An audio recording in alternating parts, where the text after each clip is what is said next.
Click the right button. Click the right button. Tick tock. Time to rock. Good evening, good morning, good afternoon to everyone who's watching from all over the world. It's your friendly neighborhood philosopher here, D Wood. I've got AP too. How you doing, man? All right. How are you doing? Good. We also have Cameron from Capturing Christianity, who's going to be with us in a few minutes. We're going to go through his video where he actually brilliant strategy. He went through a case for Joseph Smith and then discussed why it failed, and then went through the exact same situation with Muhammad. Now, the reason that's good is because every Muslim who's watching that video would be watching the stuff about Joseph Smith going, yeah, that's a great point. This guy's clearly a false prophet. Look at this. And then Cameron does the exact same thing with Muhammad and shows they're in the exact same situation. So I guess, I mean, he didn't mention this in the video, but I guess you could apply it in reverse and say, but if you think Muhammad's a true prophet anyway, in spite of this, then you should grant that Joseph Smith is a true prophet as well, because the exact same thing applies to both of them. So anyway, we're going to check that out here in a bit. But Cameron's not with us, so we're not going to start his video or the discussion about Joseph Smith and Muhammad until our good friend Cameron is with us. He should be here again in a few minutes, but we'll go ahead and start with something else. AP. Yes. Have you heard about all this powerful evidence for Muhammad? Yeah, I'm currently sharing this. Joseph Smith versus Muhammad. Who would win in a fist fight? Okay. That's a good one. They were both kind of gangsta. Yeah. They were both kind of gangsta. Hey. Yeah. Yes. What's up? Remember when I was saying, and this was in reference to Muhammad Hijab, remember when I was saying that I couldn't figure out what their arguments were going to be because they keep admitting that their arguments that they've been using for decades were all wrong and they're just deceptive and stuff. But then they move on as if there's no problem. And then I wonder what's their new argument's going to be. And then we were watching Muhammad Hijab's case, and it was arguments from like 30 years ago that we thought were destroyed because we destroyed them like 30 years ago. And then now they're being recycled. Well, turns out the exact same thing is going on TikTok. I'm not on TikTok. I don't pay attention to TikTok. I don't know how to use TikTok. I know how to click on a link if like Inspiring Philosophy sends me one. But IP, Inspiring Philosophy, Mike Jones, he actually responds to the stuff on TikTok. And when I see him responding, it's to stuff that we destroyed 20 years ago. That's wild. We destroyed it 20 years ago so much that Muslim Dawah guys stopped using it. And now they're just using it on TikTok, but they're gearing it towards kids, man. They're gearing it towards kids. So guys, this is very disturbing. They're taking arguments that we have completely crushed and exposed years ago to the point where we don't pay attention to them anymore because we've crushed them. And now they're going and gearing them specifically towards kids to get kids to convert. These are arguments that have been destroyed. Dawah guys know they're completely deceptive. You only have to do 30 seconds of research to find out that these arguments are completely deceptive, but they just know they're dealing with a TikTok audience of young people who are just falling for this stuff. So guys, I keep saying, you gotta be relentless. Why? Because the Dawah guys are relentless. These young generations of TikTok Dawah clowns, they are absolutely relentless in going after people's kids. Not in the same way that the older generation of Dawah guys goes after kids, but so guess what, guys? Look, if the Dawah guys and the young Dawah guys are completely gung ho in going after people, and we're just, we'll see what happens. We got some problems here because guess what? Their goal is to catch young people before they are familiar with the Dawah script, before they know why these arguments are bad, get them into Islam, get them embedded in the Muslim community, separate them from their non-Muslim families and so on, and just thoroughly brainwash them until they can't think for themselves at all. That's what they're trying to do. It's like when they get a woman to convert and they want to get her married, get her pregnant very quickly, get her embedded in the local masjid and so on, so that by the time she realizes she was completely duped by bogus arguments, it will be too life shattering to leave Islam, and so they just stay in it. I've heard this over and over and over and over again from women who went that route. Sadly. All right. Now, I want to say one thing. Look, Dawa people, TikTok Dawa people, Twitter Dawa people, Instagram Dawa people, Facebook Dawa people, whoever you are, it's one thing to go after those who don't know much. It's one thing to go after adults at Speaker's Corner. It's one thing to go after people on YouTube. Leave the kids alone, you pedophiles. Leave those kids alone. Leave them alone, you pedophiles. Hey. What do you think is going to happen? Hey. Dies. Leave them kids alone. Yes. And further, my message would be, they're trying to catch them. They're trying to get all the people to convert to Islam. But I have a message for you. And it goes, I want to be the very best, like no one ever was. To catch them is my real test. To train them is my cause. I will travel across the land, searching far and wide. Teach Pokemon to understand the power that's inside. Anyway, continue, David. What the heck was that mess? Well, there was the theme song of Pokemon, man. Oh, okay. I thought you were. I don't know what you're doing. It's pretty creepy that you know the theme song for Pokemon Do. It's the best thing. It's all right. So let's go ahead and start with one quick video from Mike Jones. Mike Jones, who? Mike Jones. Jones. I'm going to give you an example. And tell me, guys, tell me how this isn't geared specifically towards deceiving the children. The children. Proof that Islam is the truth. So I want you to look at this. He's all animated like this, and he's literally holding a teddy bear. You freaking pervert. And listen how he talks. It sounds like a freaking cartoon character. Fortunately, we got Mike Jones responding, but let's go ahead and check this out. I just backed it up. This is what you're dealing with, guys. These guys are coming for your kids.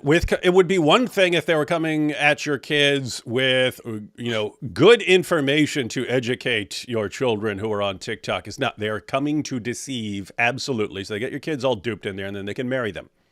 They're eating the kids. They're eating the children. They're eating the children. Watch this. I mean, this guy literally sits with a teddy bear and talking like this because he knows kids are dumb and don't know anything. What is this? Like, is he trying to get 4-year-olds, 5-year-olds, like potential brides for Daniel Hakikachu? I don't know. But let's see what he says here. proof that Islam is the truth. So I want you to look at this picture right here. This is a pattern of how the moon moves throughout the sky. And now I want you to look at this picture. This is an old date stock. They look pretty similar, don't they? Uh-huh. Well, according to this verse of the Holy Quran, Allah will cause the moon to move like an old date stock. This is... Let's go back here. He says that the Quran says that the moon will move like a date stock. It doesn't. It says it returns like a date stock, an old date stock. Already lying. I mean, the whole thing is a lie, and we're about to see why. But my goodness, look at the guy. This is a guy who's gearing dawah towards your kids, holding a teddy bear. He already lied about what the Quran says, but let's go ahead and keep going. This guy just sounds mentally ill at this point. It's like, what the hell? Who let this guy out of wherever he belongs? And Who let this? Let's see what he's got. exact proof that Islam is He just called an exact proof to kids who are not able to understand what an exact proof is. true religion. Ancient people knew how to track the course of the moon, as well as many other celestial bodies. Are you Muslims even trying at this point? Yet people will still deny. Gee, I can't imagine why. Proof that Islam is... Let's go ahead and watch this again because it's short. Let's go ahead and watch it all the way through. Okay. We're going to watch this response from Mike Jones to this Dawah guy all the way through. Going to watch it, See if you can understand his argument. So the argument is that the Quran says that the moon, as it moves, actually follows the pattern of a date stalk. And how could Muhammad have known this? Mike Jones is going to respond, and then we're going to respond a little more. But here you go. Here's the dawah, and here's Mike Jones responding. This is geared towards children. The dawah is geared towards children. Mike Jones is responding, inspiring philosophy. Let's check this out. Proof that Islam is the truth. So I want you to look at this picture right here. This is a pattern of how the moon moves throughout the sky. And now I want you to look at this picture. This is an old date stalk. They look pretty similar, don't they? Uh-huh. Well, according to this verse of the Holy Quran, Allah will cause the moon to move like an old date stalk. Does not say the moon moves like an old date stalk. It says the moon returns like an old date stalk. But let's continue. This is exact proof that Islam is the true religion. Ancient people knew how to track the course of the moon, as well as many other celestial bodies. Are you Muslims even trying at this point? Yet people will still deny. Gee, I can't imagine why. People will still deny. Yeah, did you see this guy? People will still deny this clear proof. So Mike was extremely generous right there. Extremely generous. Extremely generous. So you had the young dawah guy doing dawah, 2 kids, aiming his dawah at the children, trying to get the children to convert so the little girls can be their brides and so on. Remember, you've got some of the most popular dais on the planet, people like Daniel Hakikachu, saying even if a girl is 4 or 5, of course you can marry her. And so pretty creepy that they gear their dawah towards kids. But we're going to go ahead and check out a response. I did want to get Cameron in here because he is calling to join. Let's see. Oh, don't get Cameron in here, man. It's going to be all Italian. He's going to be like, hey, we wanted a pizza. We wanted a pizza. Margarita, spaghetti. Where is my spaghetti? Let me get out of this, see if I get Cameron in here. All right, what is this? Hey. There we go. Margarita. It's all about the Pepperoni, pizza. Pizza. Pizza pepperoni. I actually literally ate pizza. I ate pizza tonight. Hey, Cam, can you turn up your mic a little bit?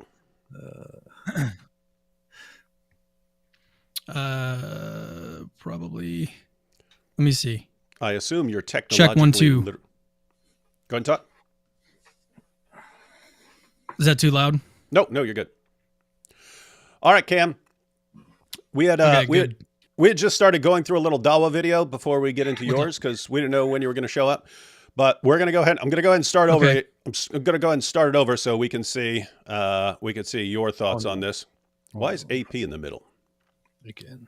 Hang on, we're all different sizes. We're all different sizes. What happens if I click on it in a different order here?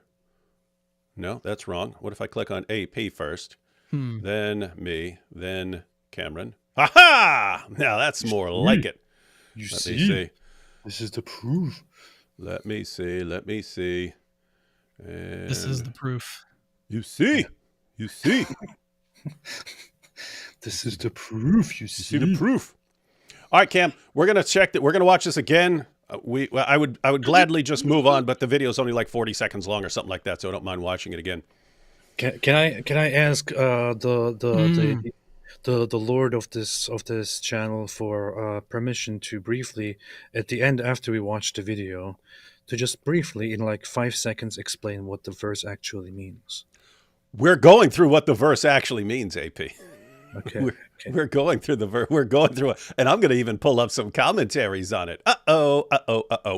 Because it's just so obvious. Oh, God. All right. Yeah, I know. It's amazing. It's amazing. All right. So, all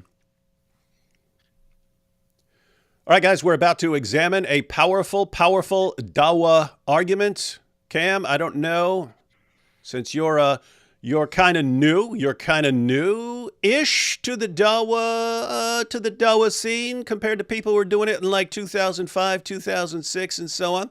But the interesting thing is arguments that we had to deal with back in 2005, 2006, and we just crushed them over and over and over again until the Dawa guys stopped using them. And then we had to move on to other arguments that they were using. And we kept going after those arguments. But now that they're acknowledging that the arguments that they've been using for the past 10, 15, 20 years were all bogus, we wonder, where are you going? Where are you going now? They're circling back to arguments that were destroyed in like 2004, 2005, 2006, and so on. But they're using them on TikTok and gearing them towards children, knowing that the kids are not going to know how to respond to this stuff. Whereas if they brought it up on YouTube or something, it would just be slapped out of the sky in a heartbeat. And the reason it's disturbing is I've said it in these shows like a million times. And we saw it at places like Speaker's Corner. You show up to Speaker's Corner now. Any of the traditional Dawa guys, if a Christian shows up who knows the Dawa script and knows how to respond to their stuff, they bolt. They won't engage. They won't even have a discussion with them anymore. They only look for people who aren't familiar with the arguments. So that's what Dawa is now. It's looking for people who are in a state of ignorance. They don't know about the argument, and you could give them the argument that you know is bogus, and you know how easy it is to refute that argument, but you know this person doesn't know anything about it.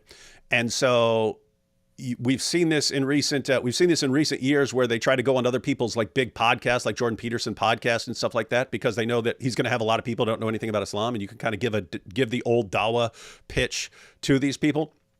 But the other thing is they're going specifically for kids. They're looking for kids. They're looking for children. I mean, a lot of the Dawa guys, sadly, are always looking for children in a different way. But you have these guys who are looking for kids specifically because the kids don't know anything about Islam. And you're going to go ahead and get an example here. Prepare to have your mind blown, Cameron.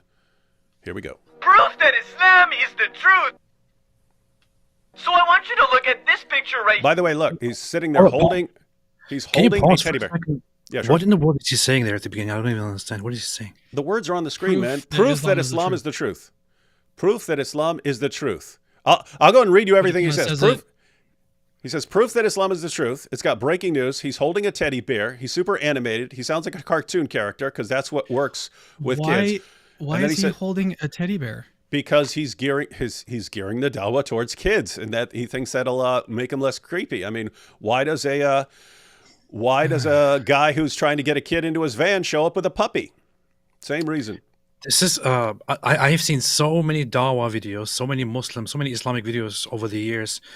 I can't even look at this, which is why I don't understand what it says at the beginning, because I don't want to look at the captions. I don't want to look at the screen. The sound of it, the appearance of it, everything is just what is happening?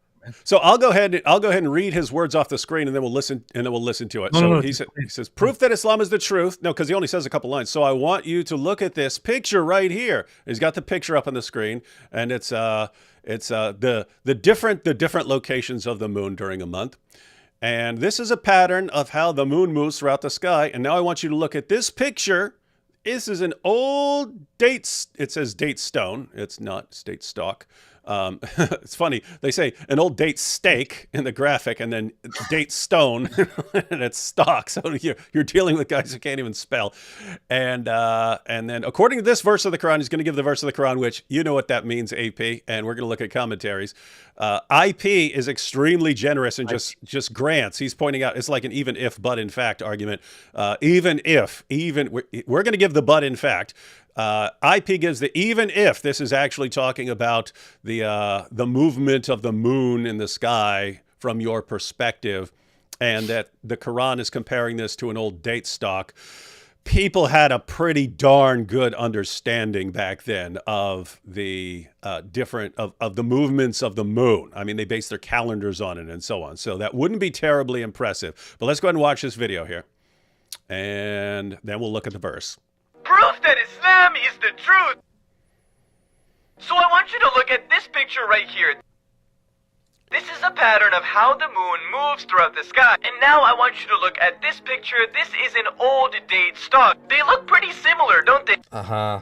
Well, according to this verse of the Holy Quran, Allah will cause the moon to move like an old date stock. This is exact proof that Islam is the true religion.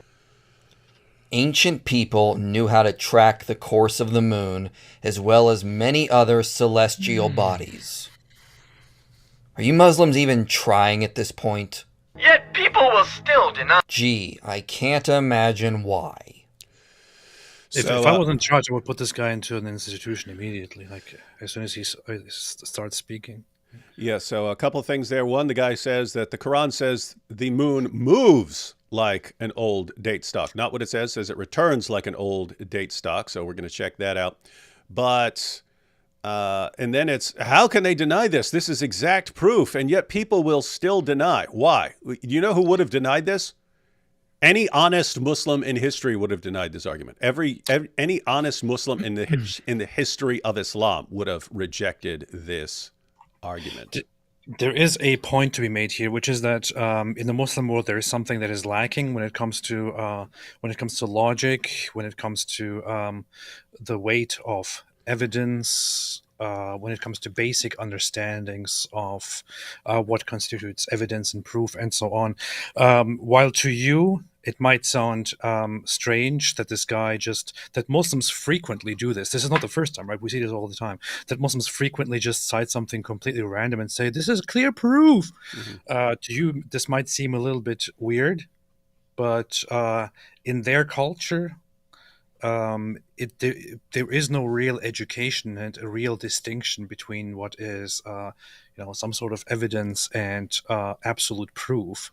It is just anything that hints at something is thought to be simply proof, it's proof, you see, it's proof. There is an incredible gap. There is a cultural gap between how you think in the West, in non-Muslim cultures, and then how people think in the Muslim cultures when it comes to what is and is not evidence or proof.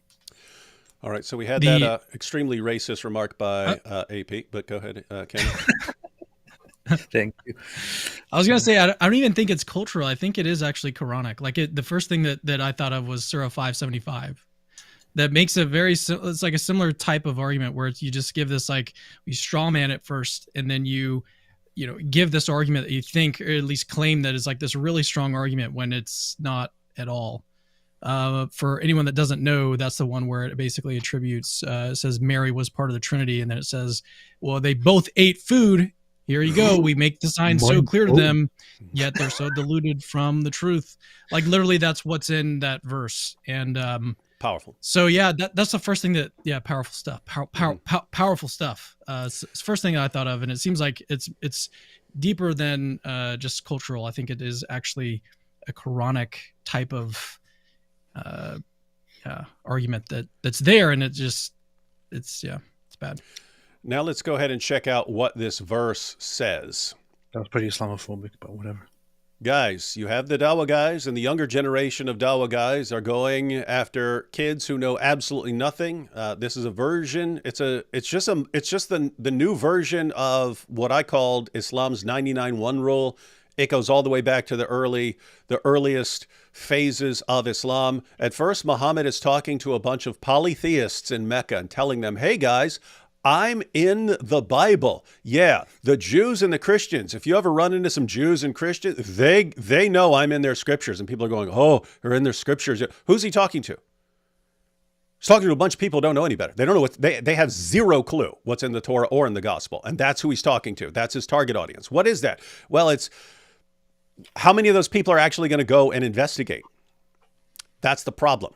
And the rule in Islam, I call it the 99-1 rule, is, and has always been, if you're speaking to people and you talk to 100 people and you know at most one of them is going to actually go look up what you're saying, it's in your best interest to keep doing it, because you end up getting a bigger and bigger mob. And if you get a big enough mob, they can silence the one person who will go and look it up and say, actually, this guy's a fraud. They can silence him. So now you're just getting the modern version of that. If you're on TikTok and you know that, I mean, it's worse than 99%, but just being generous.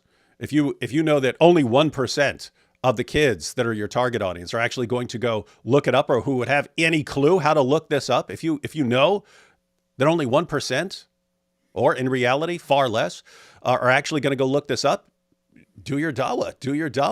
You're going to get some young, dumb converts who don't know how to respond to anything. And so that's the goal. But let's look at what this actually says. So let's actually pull up. I'm going to pull up some translations here. So here's 10 translations. The verse is Surah 36, verse 39. And for the moon we have appointed mansions till she return like an old shriveled palm leaf. Okay. Does this say the movements of the moon can be compared to a date stalk? No. It says it's how it returns. It ends its cycle and returns like a palm leaf. Yusuf Ali, in the moon we have measured for her mansions to traverse till she returns like the old and withered lower part of a date stalk. Hilali Khan, and the moon we have measured for it mansions to traverse till it returns like the old dried curved date stalk. Notice there, curved date stalk. Why curved date stalk? Because they're talking about the crescent shape in the moon. That's all. That's all. It's saying the moon. That's all it is. That's Yeah. literally all it is. It is simply the moon at the end of its phase of the month returning to become a very thin thing that looks like that. That's literally what this is all about. That's all it is. That's all it is. And guess what? Muslim commentators down through the centuries agree with us completely. So look at what it's actually saying. It's talking about the shape of the moon when it's a crescent moon. And don't take my word for it. Don't take my word for it. This is the study Quran. This is the commentary on the study Quran. They're commenting on verse 39. And for the moon we have decreed mansions till it returns like an old palm stalk. Here's the commentary. This verse is a reference to the waxing and waning of the moon through the 28 stations of a single lunar month. Like an old palm stalk is a reference to the appearance of what remains from a date cluster after its fruit has been removed and it has withered, when it resembles the thin crescent moon in shape, width, and color. You got that, guys? A date cluster, after its fruit has been removed and it has withered, it resembles the thin crescent moon in shape, width, and color. But how could Muhammad have known that? Everyone knew that. Everyone at the time. Why? They know about dates. They know about date crops. They know about date palms. They know that sort of thing. All the Quran is saying is, hey, look, the moon is eventually crescent shaped, like those things that you deal with after you've taken all the date fruit away. How did you know this? How did you know this? Only a person who has eyes and can see something would know this. How is that so powerful? How is it so powerful? But don't believe this. Don't believe this. That's the study Quran. They're denying the truth. You see, why would they deny the truth? This is one of those fatwa sites where you can ask a Muslim scholar and so on. And one of the people who was impressed by this wants to get their commentary, wants them to comment on this to show, yes, this is a powerful miracle.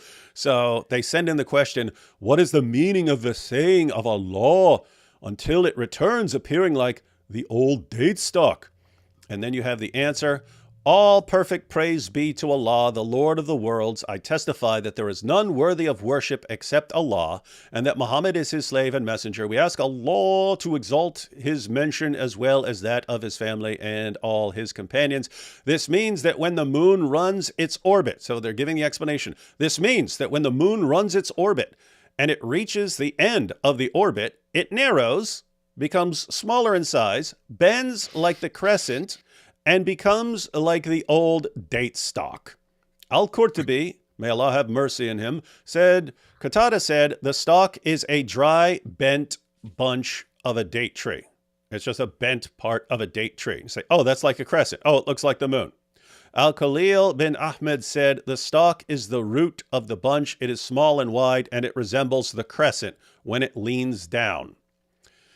Al-Zajjaj says the stalk is in the stick of the bunch from which stalks are cut, and it stays dry on the date tree. So if the stalk is old, it withers and becomes like a crescent in its shape. So it becomes like the moon in its thinness and yellowness.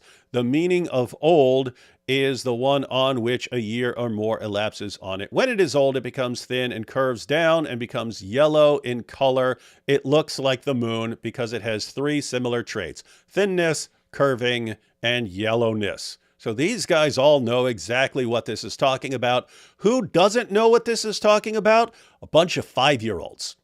A bunch of 5-year-olds don't know what this is talking about. So if you get some young Dawa clown to jump on there and say, this is talking about the movements of the moon, no one could possibly know this, and still people will deny the truth. Oh my goodness, isn't it obvious that they're stubborn in rebellion against Allah just because they actually spend 10 seconds to find out what this is actually talking about?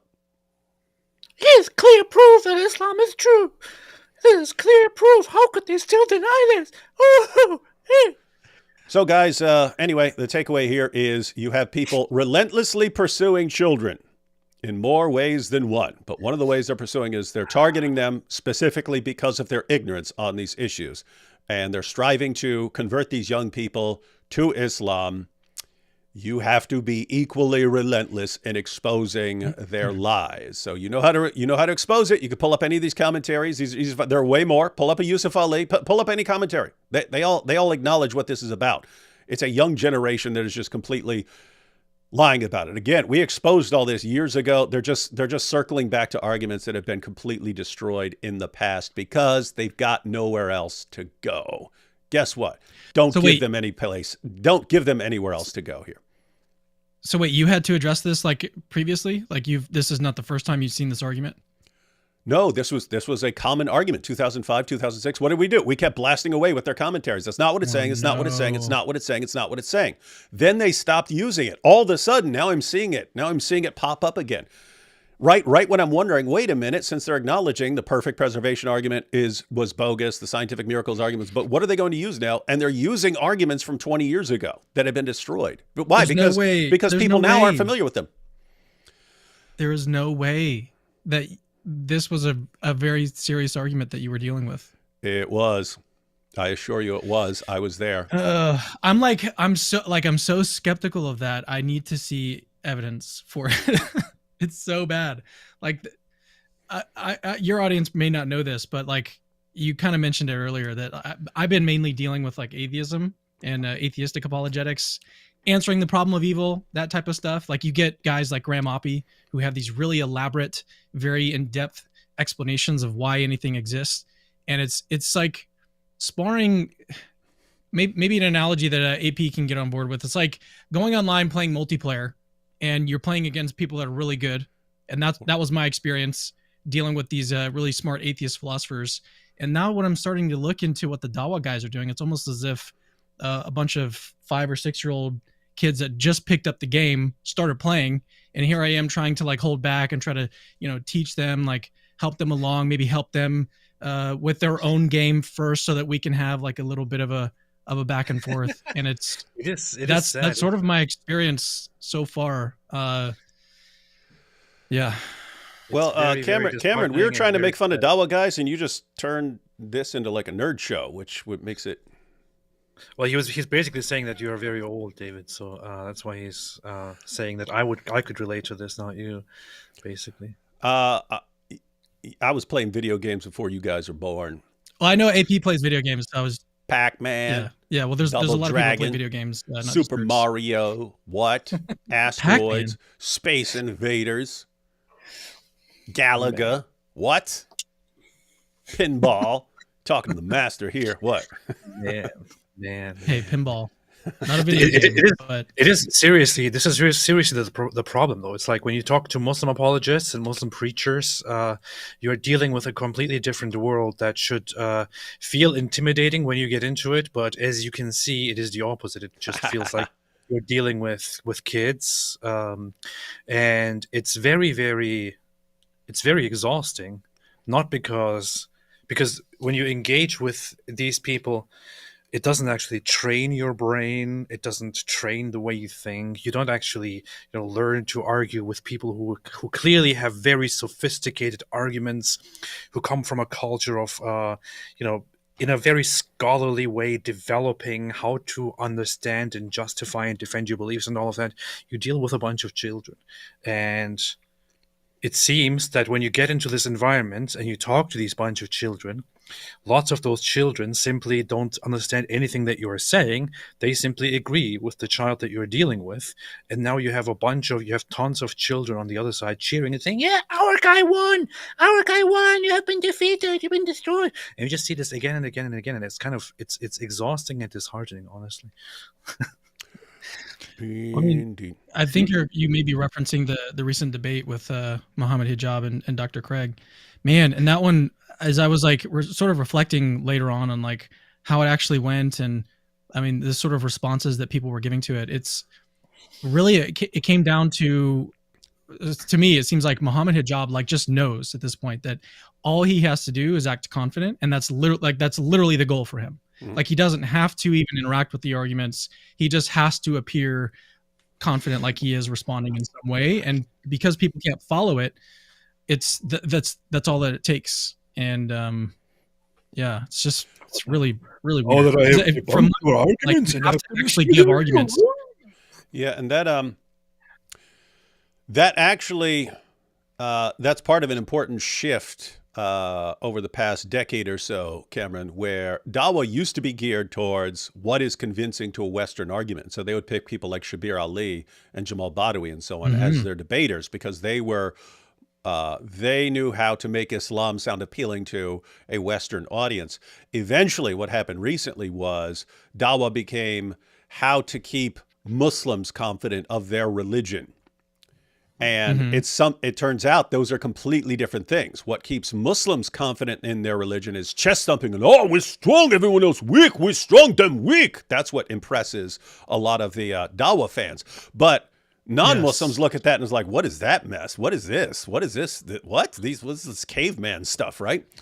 And so that's how it's coming across.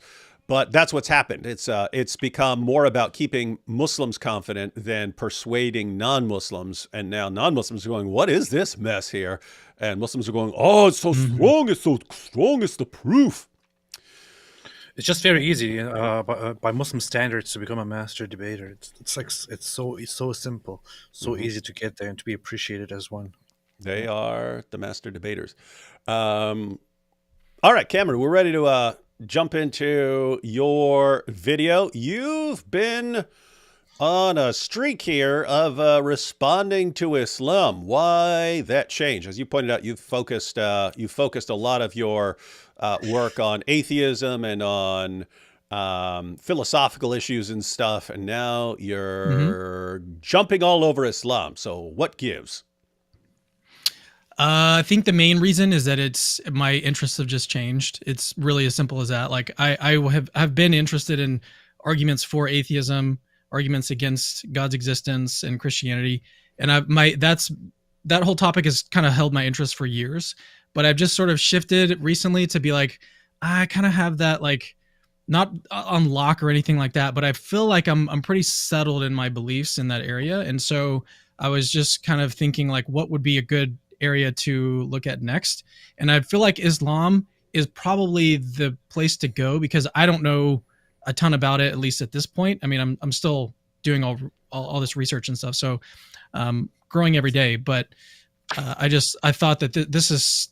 I've heard you and I've heard others talk about like this is. I mean, there's billions of people that believe this, and it's a huge religion.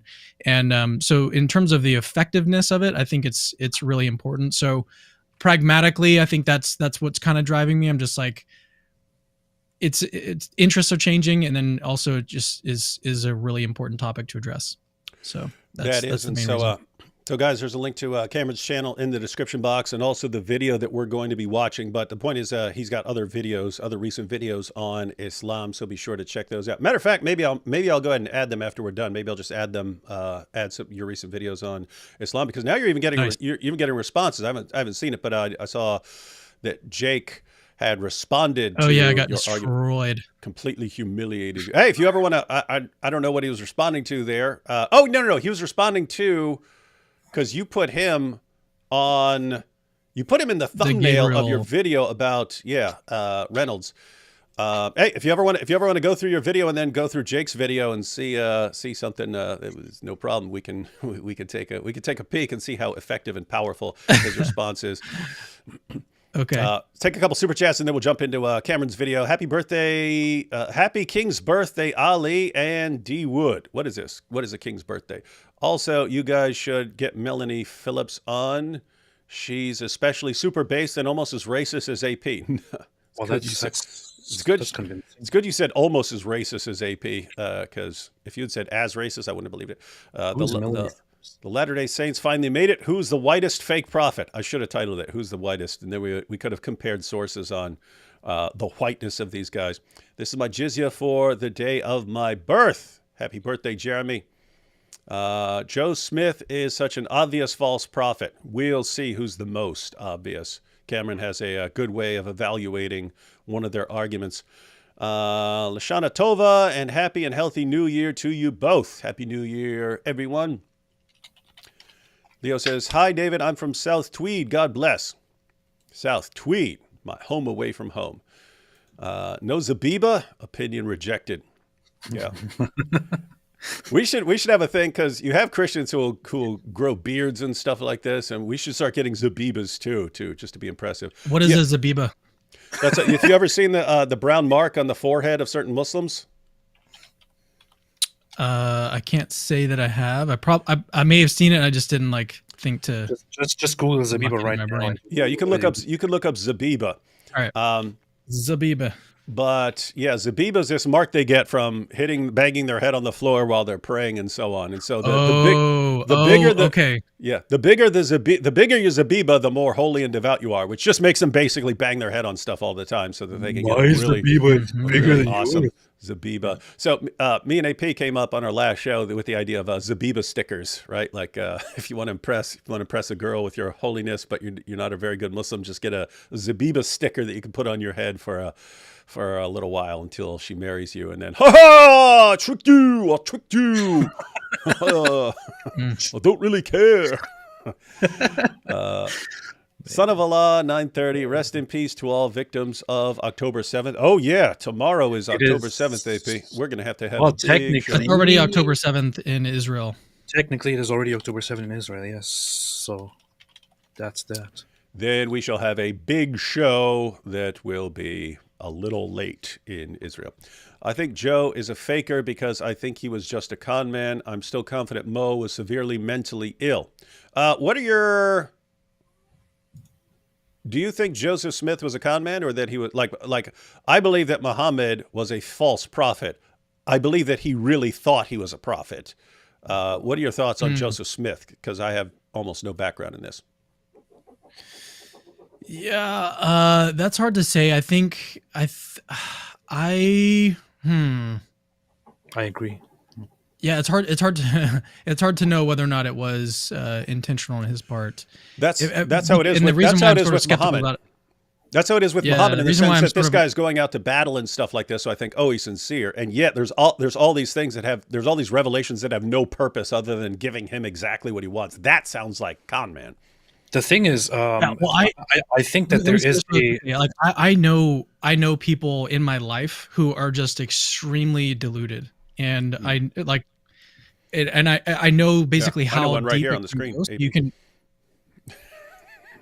People can convince themselves of a lot of stuff, and so I wouldn't put it past them to just be sincere about it. But as we'll see, it's obvious that he's not a real prophet. Well, so the thing is, David. So it's one thing to have these delusions, but I think it can get very the line can get easily blurred when somebody is so delusional, when somebody is really struggling, with certain problems that you may interpret, in a secular sense as simply mental problems, or otherwise as spiritual problems.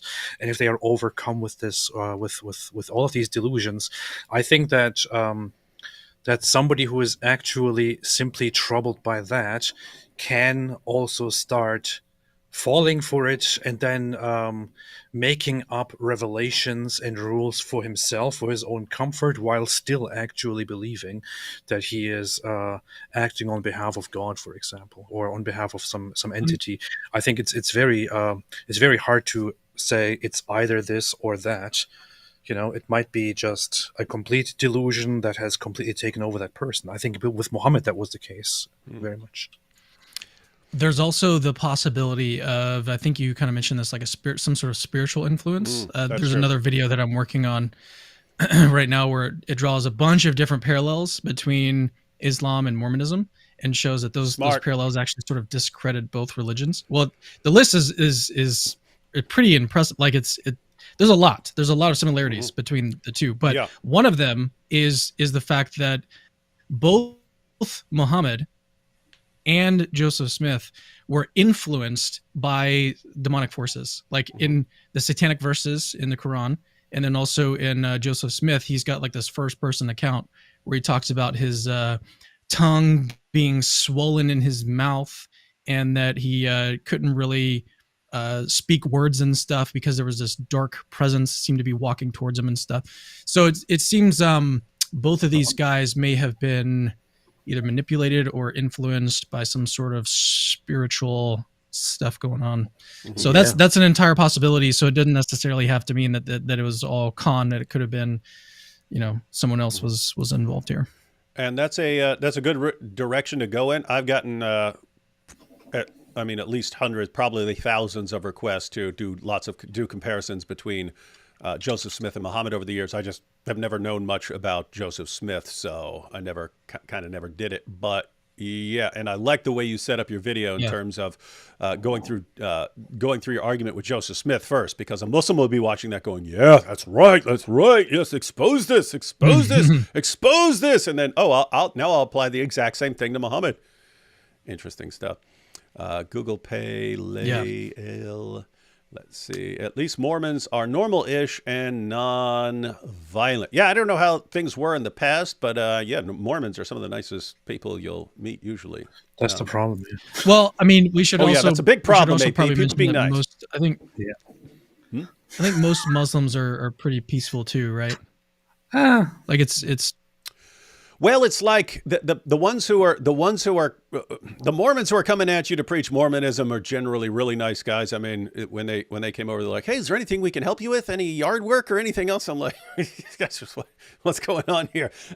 Not the same with the Dawa guys. They want to humiliate you. Something. Oh, we humiliate you, and so. There's a difference when some people say, for example, not all Muslims are violent, not all Muslims are hateful or this and that. What we're saying is not that they are especially peaceful and especially good and especially kind, just that since we know that there is a big problem with hate and violence and all of that, it's not true for every single person. It's kind of like this obvious thing that we have to point out to prevent everyone from being put into that category. I can't say that the same thing is true for Mormons. Mormons are just known to be especially nice people, especially kind people with actual good morals, despite their really messed up beliefs. Whereas I would never ever take anyone seriously who says something similar about Muslims. Why are Christian ministries in the West not making enough efforts to evangelize to Muslim women? If Muslim women leave Islam, the population of Muslims will go down. More peace for the world. Well, I know multiple ministries that focus on evangelizing Muslim women. You're right, though. There needs to be more. There's just this problem in Christianity in the West that people have been bombarded by the idea that if you go and you actually respond or criticize Islam or try to convert someone, that you must be a racist, or at the very least you're bigoted and intolerant. And you have had tons and tons of Christians who have been affected by that. They've been affected by that. It makes people more reluctant to do things. But so do it anyway. And one more, and then we'll jump into the video. Would you consider those who deny the Trinity and resurrection Christians? No, not in the real meaning of Christians. I mean, if you're denying the resurrection, that's kind of like the price of admission to Christianity. You could specify some different sense, like when people call themselves cultural Christians or something like that. You could have some modified meaning or something like that. But yeah. All right. Yeah, resurrection is pretty central. Mm-hmm. Okay, guys, we're going to go through Cameron's video. Now, this is like 17 minutes long, so we can just play. Anytime you guys want to stop to discuss something, just say stop it right there, pause right there. Cameron, if you want to expand on your thoughts or show what you were thinking on anything, or AP, if you see anything you want to address, then we'll go ahead and stop it. But let's see. Cool. Um, Oh, while you're getting it pulled up, I did want to mention, I heard when you first started the video, you were talking about how the argument seems brilliant. I don't want to take credit for that, actually, because it was actually sent to me by an academic who actually worked with me and another guy, Testify. He sort of modified the script for me to be able to post it on my channel. So can't take credit for it. It's a really good argument. I think it's very powerful, actually. And yeah, we'll see if we can maybe expand on it a little bit in this stream. Rookie mistake, Cameron. If you Then why do we have you here then? Yeah, rookie mistake. Rookie mistake, Cameron. If you steal someone else's stuff and people think you're brilliant, you let them think that. I have stolen tons of people's stuff over the years, and people think I'm brilliant for it. No, I'm just a brilliant copier, like Muhammad. You just made the same mistake I did. Yeah. Well, I'm to the point where I can just brag about it because it's too late. It's too late. People think it's funny because now there are certain arguments that are like associated with me, and they're like, yes, and as David Wood has pointed out, it's like, I stole that. I stole that. Just the person who I stole it from never popularized it enough. I popularized it, and people think I came up with it. Ha ha ha! All right, so here we go. Today we're going to discuss how Muhammad completely, and I mean completely, disqualifies himself as a true prophet based on his own claims in the Quran. Forget every other argument you think you have for Islam. This one point alone is enough to show that he's a complete fraud. And once you see this, there's literally like no going back. If you've ever wondered whether Muhammad was a true prophet sent by God, you need to stay for this entire video because we're going to put him to the test. All right, so let's get right into it. So if there is a God and he does send us messengers to help guide us, then he's going to give us ways to tell like which ones are the real ones, which ones are the fake ones.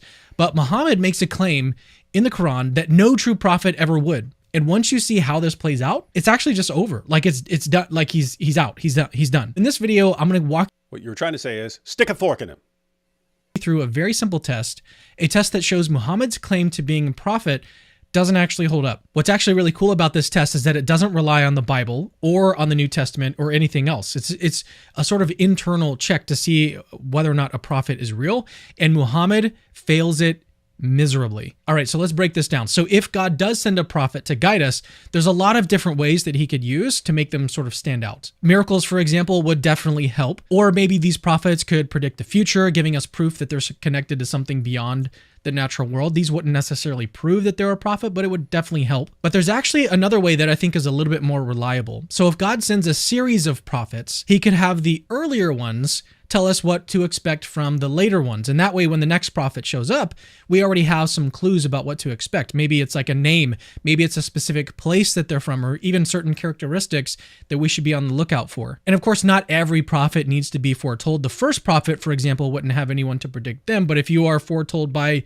an earlier prophet, it's definitely something that you'd want to make clear, because I think that would be really, really good evidence. And here's where the problem with Muhammad starts to come in. Just like a con artist could lie and forge a signature, a fake prophet could also lie and say what they were foretold by an earlier prophet when they actually weren't. And so how do we figure out who's actually telling the truth? Well, I've got a very simple 4-question test that will expose anyone who tries to lie about being a prophet. And really, like, shouldn't prophets worth listening to be able to pass a basic test? But before we test out Muhammad, let's actually put this test in action with another guy that I think most of us will be familiar with, and most of us actually consider to be a false prophet, namely Joseph Smith. So I just did want to point out, Cameron,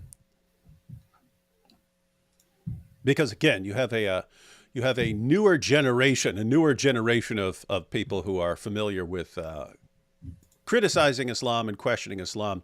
When you're sitting there talking and going, Muhammad's a fraud, and this is like a con man and stuff like this, you go back to 2002, 2007, 2008, and you started a video like that, you would have been absolutely blasted day and night by Christians telling you, how dare you hurt their feelings? How dare you? The worst thing you could possibly do.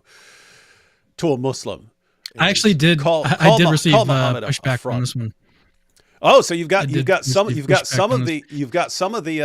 more traditional. I have to say there are far fewer of them than there used to be. That used to be standard. It used to be standard when I was getting started, and I would say something about Muhammad. Hey, what is this? What's up with this guy banging a little girl? I wouldn't even say it like that. I would just point out that he had sex with a 9-year-old girl, and I would go, oh, why would you want to hurt their feelings about that? They're never going to listen to you again after this. They will never. You just destroyed every possible bridge any Christian could ever have with Muslims by criticizing Muhammad. Muslims are never going to listen to us ever again, not once. Oh, you've destroyed evangelism in the Muslim world. You've destroyed it. Missionaries are going to have to flee Muslim countries because of what you've just done. I'm not exaggerating.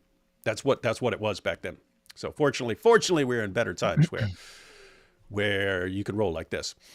We back it up just a couple seconds, just so there's no interruption. Well, yeah, no, I appreciate it. We'll be familiar with, and most of us actually consider to be a false prophet, namely Joseph Smith. So let's take a trip back to the early 1800s to a small town in upstate New York. The year is 1830, and a young man named Joseph Smith. Did you actually put bird sounds and stuff in here? Oh yes. Oh yes. I didn't notice that one. Yeah, I guess I didn't have the volume up high enough to notice you're actually putting. That's very nice. That's very, very nice. That's high quality. Wait till the next part too, where we do this with Muhammad. Here we go. 1800s to a small town in upstate New York. The year is 1830, and a young man named Joseph Smith is claiming something very big, something that would eventually lead to the founding of the Mormon Church. Smith wasn't just saying that he had a message from God. He claimed that his arrival was foretold thousands of years ago by none other than Joseph, the son of Jacob, in the Old Testament. Now imagine that you're hearing this claim back in the 1830s. You'd be fairly, to put it lightly, you'd be probably a little bit intrigued, right? Like, there's a modern day prophet predicted by an ancient biblical figure. Naturally, you'd want to open your Bible and see if this was actually true. So Smith pointed to Genesis 50:33 as the prophecy supposedly foretelling his coming. So you grab a Bible, flip to Genesis 50, and you find nothing. As we can see here, the last verse in Genesis 50 is actually verse 26. There's no verse 33 in this chapter at all. No prophecy about Joseph Smith. And here's where things start to Guys, did you ever catch that? Because I didn't know this. I didn't know this. I heard this from you. Yeah, no, most Mormons don't know about this. Like, it's actually pretty weird.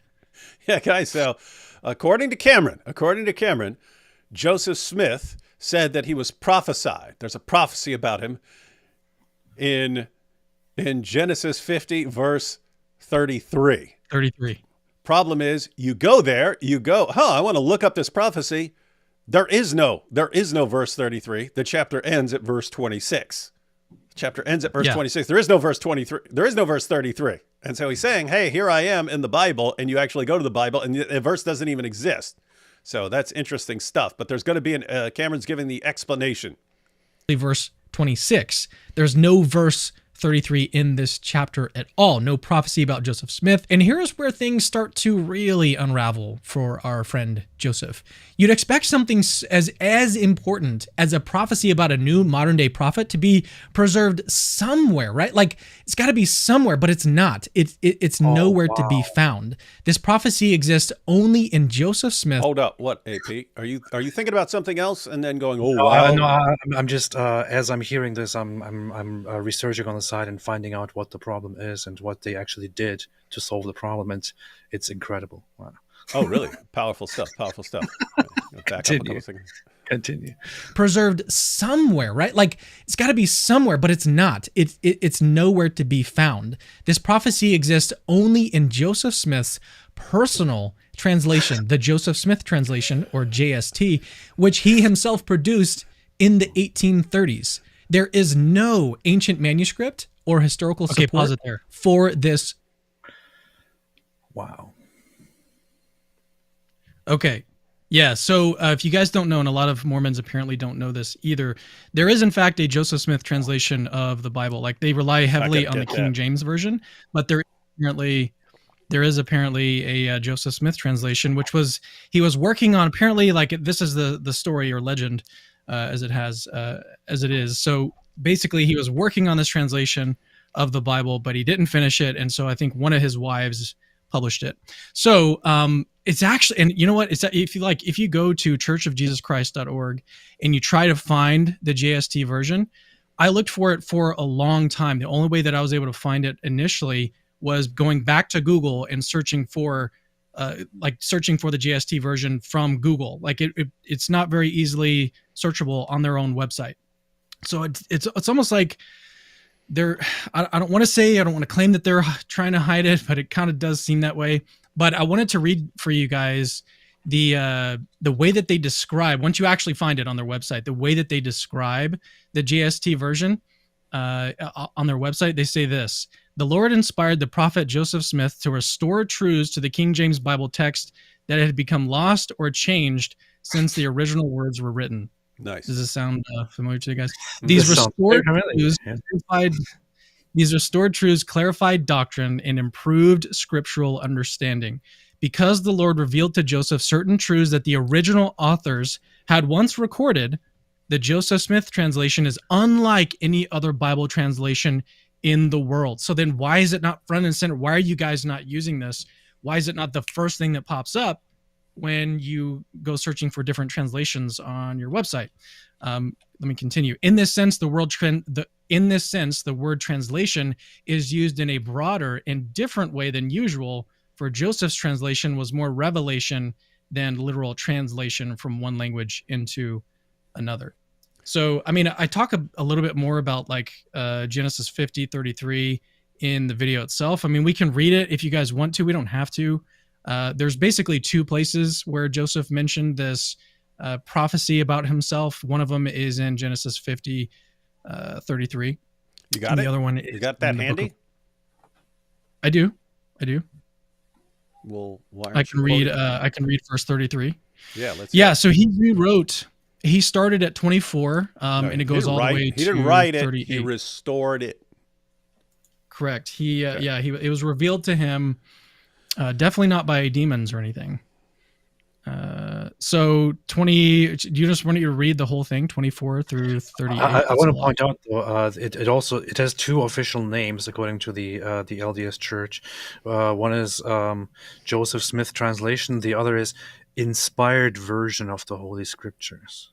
Nice. Yeah, you need something else like that, right? Inspired version. I mean, because I would call it like the Joseph Smith fabrication or something like that, but they're not going to want to go with that. But yeah, the inspired version or something like that. That works. All right, go ahead and read it for us, Cam. You want me to read the whole thing or just the? Well, how long is it? Is it like a minute long, or is it going to be like 10 minutes?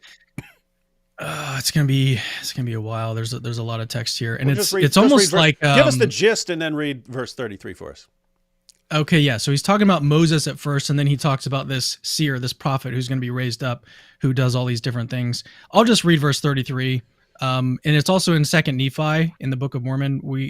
I don't know that I'm going to read all that. I can read maybe one verse over there too, but here's what it says in verse 33. And that seer will I bless, and they that seek to destroy him shall be confounded. For this promise I give unto you, for I will remember you from generation to generation, and his name shall be called Joseph, and it shall be after the name of his father. Joseph's father was named Joseph, and he shall be like unto you, for the thing which the Lord shall bring forth by his hand shall bring my people unto salvation. So that's verse 33, and it goes on. There's a little bit more, but I guess it's not, I'm convinced super necessary. But yeah, so second Nephi chapter 3 in verse there's the Book of Mormon in verse 14, and thus prophesied Joseph, saying, "Behold, that seer will the Lord bless, and they that seek to destroy him shall be confounded. For this promise which I have obtained from the Lord of the fruit of my loins shall be fulfilled. Behold, I am sure of the fulfilling of this promise." 15, and his name shall be called after me. So the person who this is about is Joseph. So Joseph shall be called after me, Joseph, and it shall be the name of his father. Okay, there again, there's that thing about the father being named Joseph. And he shall be like unto me, for the thing which the Lord shall bring forth by his hand, by the power of the Lord shall bring my people unto salvation. So basically the same thing that we find in his addition to chapter 50 of Genesis. So yeah, that's the evidence for his prophecy is in the Book of Mormon, which he wrote, and in this new translation, which again, okay, so maybe I can talk about it now, or we can talk about it later. Like, where this is actually found, and it's nowhere. Like we have very old manuscripts, very old manuscripts. You covered that in this video. Yeah. Yeah. Maybe we can just keep playing the video then. Yeah, I just want to because sometimes people jump in a little late, and it's after we've already covered something. So, guys, just a recap here. Joseph Smith said there's a prophecy about him in the Bible, Genesis chapter 50, verse 33. Problem is, there is no verse 33. Chapter ends at verse 26. So Joseph Smith's explanation was that he had to restore what was lost from that book. And so he came up with his own Bible version where it still has verse 33, and it's about him. And so he ends up being the source of the confirmation that he's a prophet, and Cameron's about to be all over this. Prophecy. But to make this problem abundantly clear, let's run Joseph Smith through our little test. There's 4 questions in this test, and they're each designed to test whether or not he's a true prophet. And again, we're going to perform the same exact test on Muhammad in just a couple minutes. Question 1. Did a previous prophet predict your coming?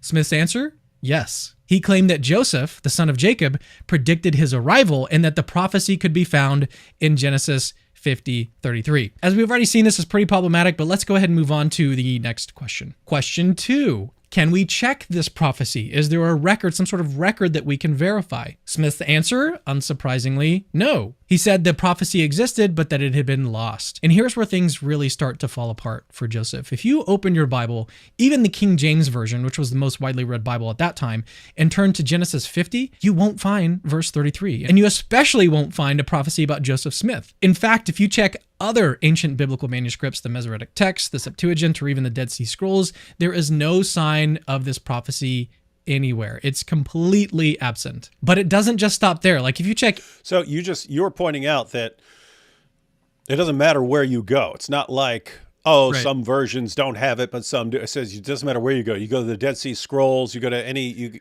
Christian texts, Christian versions, Jewish version. No one has this in it at all, period. It's just... Correct. It's absolutely nowhere. It's nowhere except for Joseph Smith's version. Interesting. Yep. There's no sign of this prophecy. What's up? I was going to say we have the Dead Sea Scrolls, the portion on Genesis, I think dates to the 2nd century BC. So yeah, that's how early our manuscripts go. I think the earliest manuscript that we had prior to finding the Dead Sea Scrolls for the Old Testament was 10th century AD. Beware, it's completely absent. But it doesn't just stop there. Like if you check any source, whether it's Jewish, Christian, or even pagan historical records, there is no mention of this prophecy at all. It's not found in the Jewish tradition, in early Christian writings, or any of the pagan historical accounts that often interacted with the biblical text. This verse only shows up in Joseph Smith's own translation, which he produced in the 1830s. It's a verse that exists only because Smith himself added it. This is a ridiculously large red flag. Prophecies like Isaiah's prediction of the Messiah's virgin birth in Isaiah 7:14 or the suffering servant in Isaiah 53 were preserved across centuries, appearing in multiple sources, whether Jewish, Christian, or... Wait, I want to point out that pause that. Obviously, we're going to come to the comparison between Joseph Smith and Muhammad here, but so Muhammad also, of course, has this whole issue of being claiming to be prophesied in previous scripture and the biblical scripture. Of course, it's very easy for Islam to solve the problem by saying, well, those, it was there, but everything has been corrupted, and we just don't want anything to do with it anymore because we don't know what is true in those texts and what is not true. So therefore, we just completely dismiss it. But it was in the original versions. It just no longer is there, and it's funny how Mormonism solves this problem differently because they can't just dismiss the Bible. Instead, you just have additions to the Bible literally officially written down. It's wow, impressive. I was going to talk about Isaiah a little bit, which we can, because it again, I think it's important, or at least interesting, to know some facts about like the dating and stuff. So for Isaiah, that was it was a big discovery with Isaiah and the Dead Sea Scrolls. We found almost a complete copy from the actual manuscript itself, dated to I think 125 BC, and then Isaiah scholars date it to have been written between 700 and 700 and 400 BC. So what the point though is that this was obviously written before the prophecy was fulfilled. So it wasn't that Jesus came along and was like, hey guys, everyone was writing about me, but then there's literally no mention of that. It's just we would, if Jesus was supposed to be a parallel here, it would be Jesus saying, I was definitely prophesied. You can't find any of those. The scriptures were corrupted. They were lost. The Jews, screwed it up. But now just listen to me. Like, I've got all the answers for you guys. I know where the prophecy was. God re-revealed it directly to me. Anybody don't find that. Like, we have actual evidence that predates Jesus. These manuscripts and the manuscript tradition predates Jesus, but then the prophecies themselves exist in Isaiah, which predates Jesus. So there's no parallel between what we see in Jesus and what we see in Joseph Smith here.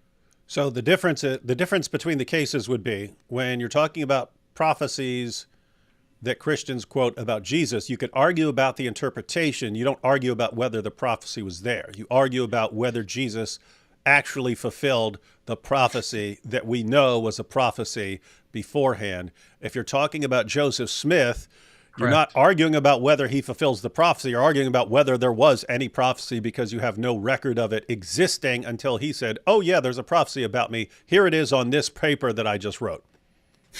Yeah. Basically. Yeah, exactly. All right, here we go. Secular.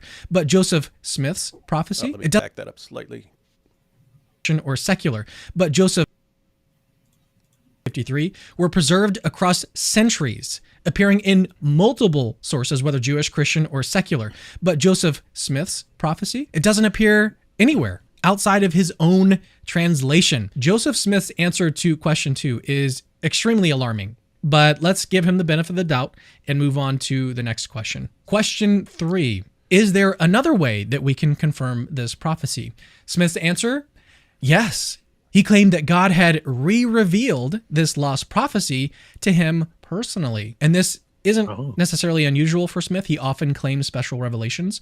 For example, in the Book of Mormon, Smith claimed to have received golden plates from an angel, which were then conveniently taken back to heaven, leaving no evidence behind. Powerful. In this case, Smith said that although the prophecy had been lost, God gave it back to him through divine revelation. This now brings us to our fourth and final question. Question 4. Who told you about this prophecy? Smith's answer, me. Joseph Smith claimed that God re-revealed the prophecy directly to him and no one else. Here's the point. Okay, no true prophet would actually answer me to question number 4. It's an absolute watertight, nailed down, ironclad sign of a fake prophet. Anyone who answers me to question number 4 has forever disqualified themselves from being a true prophet. No matter like what else they've ever claimed or said or done. They're fake. They're out. What's that? Okay, so I actually messed up the question number 4. So question number 4 should be, who did God re-reveal your foretelling to? And so I basically got the wording wrong there. But I actually thought the wording was off. Who told you about this prophecy? Because when you were talking about Muhammad, I was thinking of, he would say the angel Gabriel told him about it, not himself. Correct. And so correct. It's so like, the question should be, who did God re-reveal the prophecy to? Yeah. Mm-hmm. So, but then in response to that, both guys are going to say me. Like he revealed the prophecy back to me. And but that's the problem, is that it's. Go ahead. No, I was saying. So I interpreted the question. It actually does work as the question. If the you is like the audience, who brought this back to you, or how did you know about this? And because of me, the prophet, me. That's the only way you know about it. There's nowhere else to get it except through me. Yeah.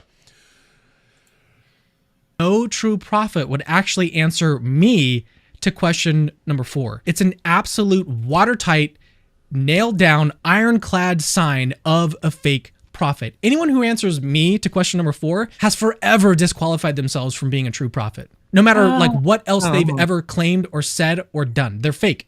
They're out. So here's why. Joseph Smith is claiming that God oversaw. That's not true for me though. That's not true in my case. It's not true for you. Well, Yeah. AP claims to be a prophet, remember? And approved the following sequence of events. Number 1, God decides that Joseph Smith is the chosen prophet, and to make sure everyone knows this, he has Joseph, the son of Jacob, foretell Smith's arrival thousands of years in advance. The prophecy is then written down in the Jewish scriptures for everyone to see. 2, somehow God's people completely forget about this prophecy. Despite generations of reverence for the scriptures and their prophets, the foretelling of the world-changing Joseph Smith vanishes from memory somehow. No scrolls, no records, nothing remains. Number 3, but God still wants people to believe in Joseph Smith, so he decided to re-reveal this prophecy because it had been lost. But instead of revealing it to historians or scholars or even just other people that could verify it, 4, God re-reveals the prophecy directly to Joseph Smith. God's big plan to verify Joseph Smith as a true prophet of God is to have the very guy the prophecy is about say, "Hey guys, I mean, I was for sure foretold. I mean, you just got to trust me on this because only I know about Book of Trust Me, bro. it because God told me directly, guys. Just trust me, guys. Okay, look, on, if we guys. believe that God is not a complete moron, we would see God would not do this. Like, he wouldn't set things up in this way. It completely defeats the purpose of the foretelling in the first place. And then it also makes Joseph Smith indistinguishable from a fake prophet. God would never send a true prophet with the message, guys, I was foretold, but only I know about it.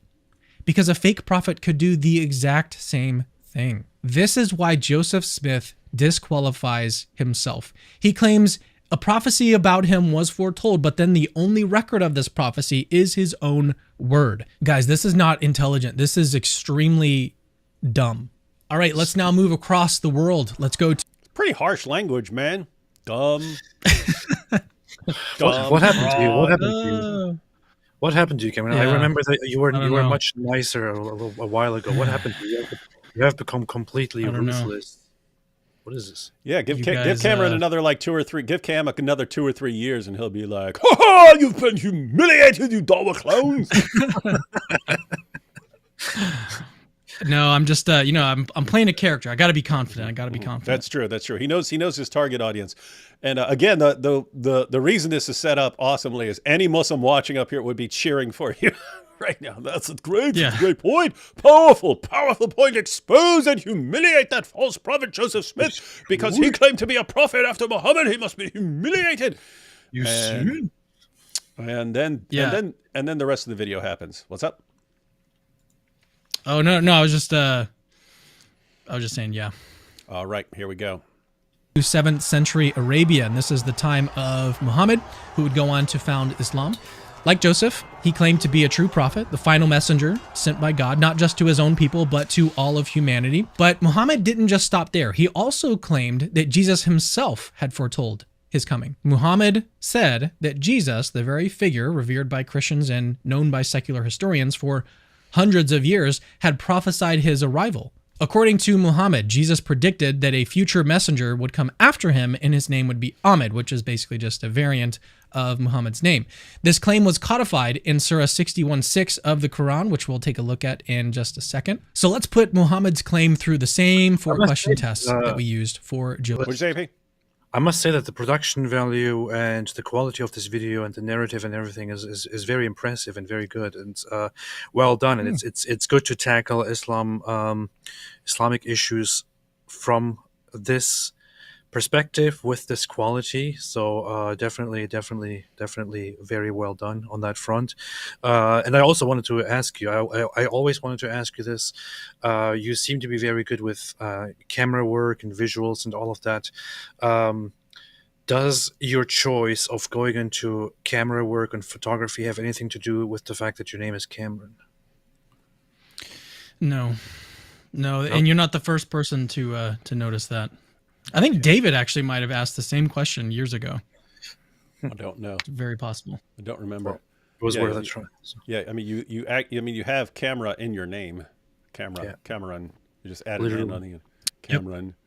Yeah. Huh. And You know then what? My it's like, wife was actually the one that noticed. My wife was the one that noticed that I had an eye for photography before I was a photographer. Oh, nice. Pretty cool. Pretty cool. It story. reminds me. There was a scene in the office where Dwight had to lie about where he had gone. So he says that he went to the dentist. And Michael knows he lied. Oh, yeah. He goes. Oh yeah. What was the dentist's name? And he goes, Crentist. Prentice. And he goes, interesting, because that sounds a lot like dentist. And he goes, yeah, maybe that's why he became a dentist. So, same thing here. All right. Of Smith. So question 1. Did a previous prophet predict your coming? Muhammad's answer, yes. He claimed that Jesus, the son of Mary, foretold his coming by name. In Surah 61:6 of the Quran, Jesus is quoted as saying, I am truly Allah's messengers to you, confirming the Torah which came before me and giving good news of a messenger after me whose name will be Ahmed. Now, obviously, this is questionable, but let's give him the benefit of the doubt, just like we did Joseph, and move on to the next question. Question number 2. Can we check this prophecy? Is there a record that we can verify? Okay, guys. So just to recap, especially for people who didn't follow, there's always people who come in like right as you're doing something and missed everything that happened before. Cameron's running through a series of questions. Already went through the series of questions with Joseph Smith, and we're noticing a pattern here already between Joseph Smith and Muhammad. But if you ask the question, hey, were you foretold by someone who came before you? Muhammad's response, as of Surah 61, verse 6, yes, Jesus talked about me being a prophet. And so the next question is, really, can we check? Can we go and investigate this prophecy about you? Can we check this prophecy? Question 2, can we check this prophecy? Is there a record we can verify? Muhammad's answer, no.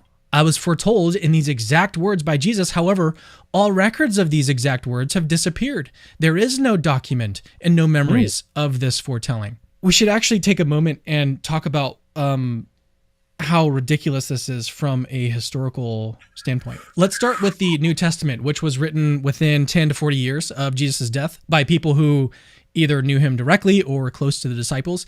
These are very, very early sources, much closer to the actual events than the Quran. You would expect something as monumental as a prophecy of a future prophet named Ahmed to at least appear in these very early documents. But as we examine the Gospels, Matthew, Mark, Luke, and John, we find nothing. There's no mention of a future prophet by this name or anything remotely like it at all. But that's not all. This period wasn't just limited to the New Testament writings, obviously. There were many people writing about Jesus during that time. We have early apostolic documents and letters from the first Christians, people who knew the apostles or lived within a generation of Jesus. These include the Didache, early 2nd century, a teaching manual attributed to the apostles. The epistles of Clement, late 1st century, written by a prominent Christian leader who also knew Peter. The letters of Ignatius of Antioch, early 2nd century. Ignatius was a student of the apostle John. The epistle of Barnabas, late 1st to early 2nd century, a widely read document in early Christian communities. The Shepherd of Hermas, early 2nd century, a popular Christian work that circulated among early believers. None of these writings at all, many of which were composed within a few decades of Jesus' death, mention anything about a future prophet named Ahmed or any prophecy about resembling what Muhammad claimed.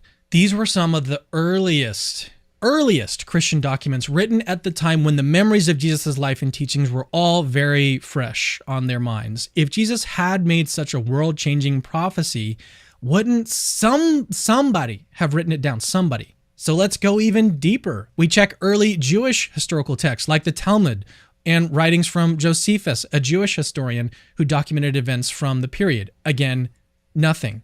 We also look into pagan records from the Roman Empire, which heavily interacted with both Jews and early Christians. Still, no mention at all of a prophecy about Muhammad or Ahmed. So we ask, if this prophecy was real, why do none of our earliest sources written within even 10 to 40 years after Jesus' death mention it? What's that? Very simple answer, very simple response. The Bible has been corrupted deliberately by the Christians and the Jews to hide these facts. It's very obvious. This is why. This is the Islamic response to it, the Muslim response to it. How are you going to refute this? Can you? No. So, in your face. In your Done. face. In your face. All right, here we go. These are the sources closest to the events, and instead the prophecy only appears in the Quran, written over 600 years after Jesus. This time gap should make us, to put it gently, skeptical.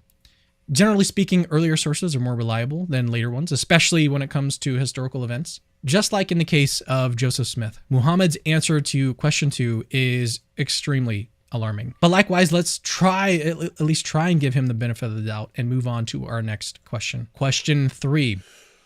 All right, pause it right there. I just wanted to pull up the study Quran on Surah 61, verse 6, so they can break down their assessment. So, guys, what Nice. was cool? What was cool? Hope you caught it. Hope you caught what Cameron did when he's comparing. He's going through these questions and comparing Joseph Smith and Muhammad. But when he had a supposed prophecy about Joseph Smith, so Joseph Smith claims, "Hey, there's a prophecy about me." Then Cameron goes to every possible place you could look to find that prophecy. Every possible place before Joseph Smith where you could find that prophecy. And it doesn't appear anywhere. There's no place you can look to find this prophecy until you get to Joseph Smith. And he turns out to be the sole source saying that there was this prophecy about him. So Cameron did that. Then he did the exact same thing with Muhammad. So Muhammad says there's a prophecy about him from Jesus. And then Cameron goes through every possible source, whether it's biblical Christian sources, extra biblical Christian sources, Jewish sources, whatever, goes through every possible place you could look. There is none. You don't find it anywhere inside the Bible, outside the Bible. There's no record of it until you get to Muhammad. And Muhammad turns out to be the sole source for this prophecy about him. Yeah. Yes. I was just going to emphasize that it really is striking that this prophecy, if it actually happened, doesn't show up in these sources. So like, just take the Gospels. The Gospels are biographies about Jesus, and they contain some of the most important information. So like, when they were writing these Gospels, they had to sort of pick and choose like what they were going to include in them, because they only had limited amount of space in order to to work with. And so they had to include the most important stuff. Yet they all just missed this one. Like they all just didn't include it in their Gospels. That just seems automatically like really problematic on the face of it. But then you start to look into the additional sources. You're like, okay, well, maybe it just wasn't that central. Maybe it would have shown up somewhere else. Okay. Then you start to look at you can look at the epistles of Paul. They don't show up there. And these are more like church teaching type documents where they're going into other concerns that the churches were going through. They're not there. And so this would be a perfect place where a prophecy like this may come up, may be discussed, because it was being talked about at the churches. If Jesus actually had mentioned this, and the apostles were starting to talk about this, but it's not there. And then you look, you cast your net even broader, and you're going to start looking at early Christian sources that are not considered scripture. So you look at the Didache. The Didache, I think of like all of the other sources that I mentioned, the Didache would be one of the best places where you would find this prophecy, because it was written by, let me just make sure that I'm correct in this. It was an early Christian text, likely written in the late 1st or 2nd century, but it was basically, I want to make sure that I'm not saying that it was written by the apostles if it wasn't written by the apostles, but it was basically an early sort of teaching text that was written by people that were involved in the church, the early Christian church. Okay. And so if it was going to show up in something like, or if this prophecy was going to show up, I feel like this would be a really good place for it to show up, the Didache itself, because it was a teaching document that was supposed to instruct the early church on what to do. And it doesn't show up here. And so, no matter where you cast your net, it just doesn't show up. And that, I think, is really alarming. And I think one of the main responses that Muslims are going to give some pushback on this is that, it's an argument from silence. And there's different responses that can be made in response to that. But I just don't think it's going to work. It's not going to work, because we would expect to find this prophecy somewhere. If we're not going to find it in the Gospels, we find it in the epistles. If we don't find it in the epistles, we find it in the early Christian writings. We don't find it in any source. Like it's literally nowhere. But this would be monumental. This would be monumental to include. To highlight the importance of the Didache, it would be one of the earliest summaries of what the Christians at the time believed in, the basic beliefs outlined and summarized. And it's dated to the late first or second, early second century. Something as crucial as this would be found there. Yeah, but exactly. And so the case, guys, the case for the prophecy about Ahmed, where our only source of this prophecy is the man himself, Muhammad himself, saying that there was a prophecy about him. And we say, well, where's the prophecy? And AP gave what Muslims would actually respond. Oh, it's been corrupted. You changed it. They wiped it out. And so here's the question, guys. And the reason is that Muslims would want to say, oh, you don't like Muhammad, so you scrubbed it. No, they would have had to scrub this a long time because we have manuscripts way before the time of Muhammad. So the questions would go something like this. Did Jesus' followers take his teachings very seriously? Yeah, they did. Did they want to preserve his most important teachings? Yeah, they really, really wanted to do that. And as Cameron was pointing out, when you were writing back then, it's not like a book where you can make the book as long as you want. You had to put it on a scroll, and that scroll was going to be about 30 or 40 feet long. Other than that, you had to start working in multiple scrolls and so on. And that's the reason why you have Matthew, Luke, John, and Acts are all about the same length. They were kind of maxing out what you could get how long a scroll would be back then. So they're figuring out what the most important information is that they want to preserve. And if Jesus had been telling his followers, guys, just so everyone knows, someone's coming after me. There's a very, very important person who's coming after me. There's a prophet who's coming after me. Very important. It's going to be called Ahmed. When he gets here, make sure you respect him. So be ready for this. That sound like something they preserved all sorts of things. Exactly. They preserved all kinds of things that Jesus was saying about the end times because they wanted that information preserved. If he was telling them, hey guys, I'm not the last, there's another guy coming after me. Just be aware. If there's another guy coming, that sounds exactly like something the early Christians would have said. Oh, no. We need this. We definitely need this. It unfolded like and this. Who are the Christians? It was like this. It was like they said, hey guys, let's all of us come together. All of us who disagree on many things. Let's all come together and agree on one thing. Remember when the Lord Jesus said to us that there is somebody coming after us? Yeah, let's not include that in anything. Okay, yeah. Let's wipe that out. Let's hide that completely. Let's scrub that from the text so no one knows. Seriously, man? We'll cover up what Jesus said forever. And that way no one will know when Ahmed comes. People won't even know about it. Ha ha! That's From what we now do on. as devout followers of Jesus. From now on, nobody shall mention Ahmed ever again. Powerful stuff. Powerful dawah. But let's check out the study Quran on this issue because I was actually interested. I was like, okay, what are they going to say? What are they going to say about Surah 61 verse 6? Are they going to say that it's lost? What are they going to say? So anyway, I checked it out. Here you go. So this is the commentary on verse 6. We'll read verse 6 right there, and then we'll read the commentary. And remember, when Jesus, son of Mary, said, "O children of..." And by the way, Cameron, in context, this is talking about stuff people are supposed to remember. That's why they put in brackets here, remember. That's what's going on here in the text. It's trying to say, hey, remember all this stuff that you guys know about. And remember when Jesus, son of Mary, said, O children of Israel, truly I am the messenger of God unto you, confirming that which came before me in the Torah, and bearing glad tidings of a messenger to come after me, whose name is Ahmed. So this is supposed to be something that people are still familiar with in 7th century Arabia.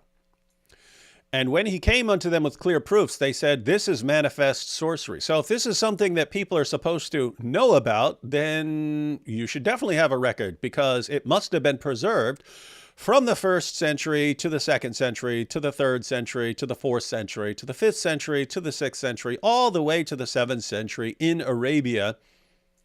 And yet we can't find one mention of it anywhere. Can't find any commentaries on it.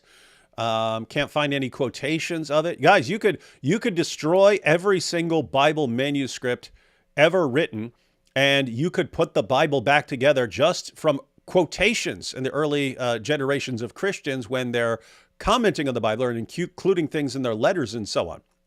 Why did no one anywhere ever quote this prophecy about Ahmed? The Quran says people are supposed to remember it. Anyway, and when he came unto them with clear proofs, they said, this is manifest sorcery. So now we have the commentary in the study Quran. It's going to give us their perspective. What is the perspective? What's the Muslim perspective on this? Let's go ahead and check it out. So commentary, a function of every divine messenger is to confirm the revelations that have come before. Thus 69:2 says of the Quran, this is a blessed book that we have sent down confirming that which came before it. That's true. The Quran confirms the earlier scriptures, unless you go to the Dawah guys and they say, no, it's not confirming, it's just saying they're corrupt. But they can't, it's book of chapter, trust me, bro, verse, trust me, bro. That the prophets would confirm one another is said to be part of the primordial covenant that they made with God in 381 and 33:7. The prophet's confirmation of other messengers is also understood to refer to those who would follow them in time, and several verses are interpreted as references to the mention of the Prophet Muhammad in the Old and New Testaments. The name Ahmed means most praised. It derives from the same root as Muhammad and has long been recognized by Muslims as one of the many honorific names given to the Prophet by God himself. This is based upon a saying of the Prophet, I have several names. I am Muhammad, I am Ahmed, I am Mahi, by means of whom God eliminates unbelief. Many other ahadith simply refer to the Prophet as Ahmed. Here we have, where are you going to find this? Where could you possibly find this? Some Muslims have likened Jesus' reference to Ahmed here in the Quran to the reference to the Paraclete or advocate of whom Jesus speaks in the Gospel of John 14:15-16. If you love me, you will keep my commandments, and I will ask the Father, and he will give you another advocate to be with you forever. See John 16:7-14. And at this point, I wonder, are they going to be more honest than Dawah clowns? And yes, because watch what they say. Such an interpretation is, however, complicated by the next verse, 14:17, where the advocate or paraclete is said to be the Spirit of truth, whom the world cannot receive because it neither sees him nor knows him. You know him because he abides with you and he will be in you. And by 14:26, where the advocate is again equated with the Holy Spirit. Why are you saying, wow, AP? Is it because of the honesty and you're not used to it? This is the most honest thing I've seen here. So. I know. Let's go ahead and finish this next paragraph, and that's the end of the commentary on this, and then we'll see what's pretty funny here. The clear proofs refers to the many miracles that Jesus performed, such as breathing life into a clay bird, healing the blind and the leper, and raising the dead. The accusation that such evidentiary miracles are manifest sorcery is also brought against Moses. It is also a charge the disbelievers are said to bring against the Prophet Muhammad, as in general those who disbelieve say to the truth when it comes to them, this is not but manifest sorcery. So I love this because you got this commentary on Surah 61 verse 6. Surah 61 verse 6 says that Jesus prophesied that Ahmed was going to come. And people would wonder, oh, where is this? And you go here and they say, well, some Muslims say it's the Paraclete in John, but that doesn't actually work because the Paraclete is identified as the Holy Spirit. And that's the end of it. And so they have no more text. They have nothing. They have nothing. Okay, so it's not okay, it's not there. It's not in the one place Muslims would say, oh, it's there. Well, where is it then? And the answer is they just nowhere. refute this argument and then leave everyone hanging. They destroy the argument, they destroy the claim, and leave everyone hanging. So in other words, here's what you can say. The study Quran agrees with what Cameron is saying. There's no source on this. And the one that Muslims would try to go to doesn't work at all. And therefore, you just have to believe Muhammad. Book of Trust Me Bro. Prophet. He's the prophet of Trust Me Bro. Hashtag Yeah. believe. So there's no Mom. previous source on this. Hashtag believe But then Muhammad. the next question is, wait, there's no source on it, right? There's no previously existing source. That was question number 2. But then the next question is there any other way that we can confirm? All right, here we go. Is there any other way to confirm this prophecy? Muhammad's answer, yes. He claimed that God re-revealed the exact words Jesus spoke. Woohoo. And these words were then passed down to him and recorded in the Quran. But the only source for this prophecy is in the Quran itself, a book literally written by Muhammad. We're left in the exact same situation as Joseph Smith. There is no outside verification. This leads us to our last question. Question 4. Who told you about There's this? only there is one thing here that I would add, Cameron, for the correction to word it better. Yes, I think you mentioned this in another video or Yeah, something. which would be that it was recited, It was or recited. verbally revealed by Muhammad, or you could say authored. I don't know, whatever. But it was written down by others, but verbally revealed by Muhammad. What he supposedly received from the angel Jibril when he choked him. Yeah, he was the unlettered prophet. Yeah. Prophecy. Muhammad's answer? Me. And again, just like with Joseph Smith, this makes the prophecy impossible to verify. It's his word against, well, nobody else's. There's no independent confirmation, no other records, just Muhammad's claim that God told him Jesus said it. So here's the parallel between the two cases. Both Joseph Smith and Muhammad claimed that a previous prophet predicted their coming, and both said that all records of this prophecy had been lost. Then both claimed that God conveniently re-revealed this lost prophecy to them and them only. This is a massive red flag for any prophet because it puts their entire claim in a hopelessly circular loop. Guys, I'm a prophet because I say I'm a prophet. Do you see? Are you starting to see the pattern here? In both cases, the prophets set themselves up as the sole source of information that could confirm their prophethood. That's something that no actual prophet of God would ever do. And moreover, God is not a bumbling idiot. Like, he wouldn't try to establish a true prophet in this way. Now, at this point, Muslim apologists might claim that Muhammad's miracles, like the splitting of the moon, prove his prophethood. But here's the problem. Other than the Quran's say-so, none of our non-Muslim sources actually report this incredible event of the moon splitting in half or any of the other Islamic miracles. And then later Islamic sources reporting these miracle accounts only emerge 100 to 250 years after his death as very obvious legends.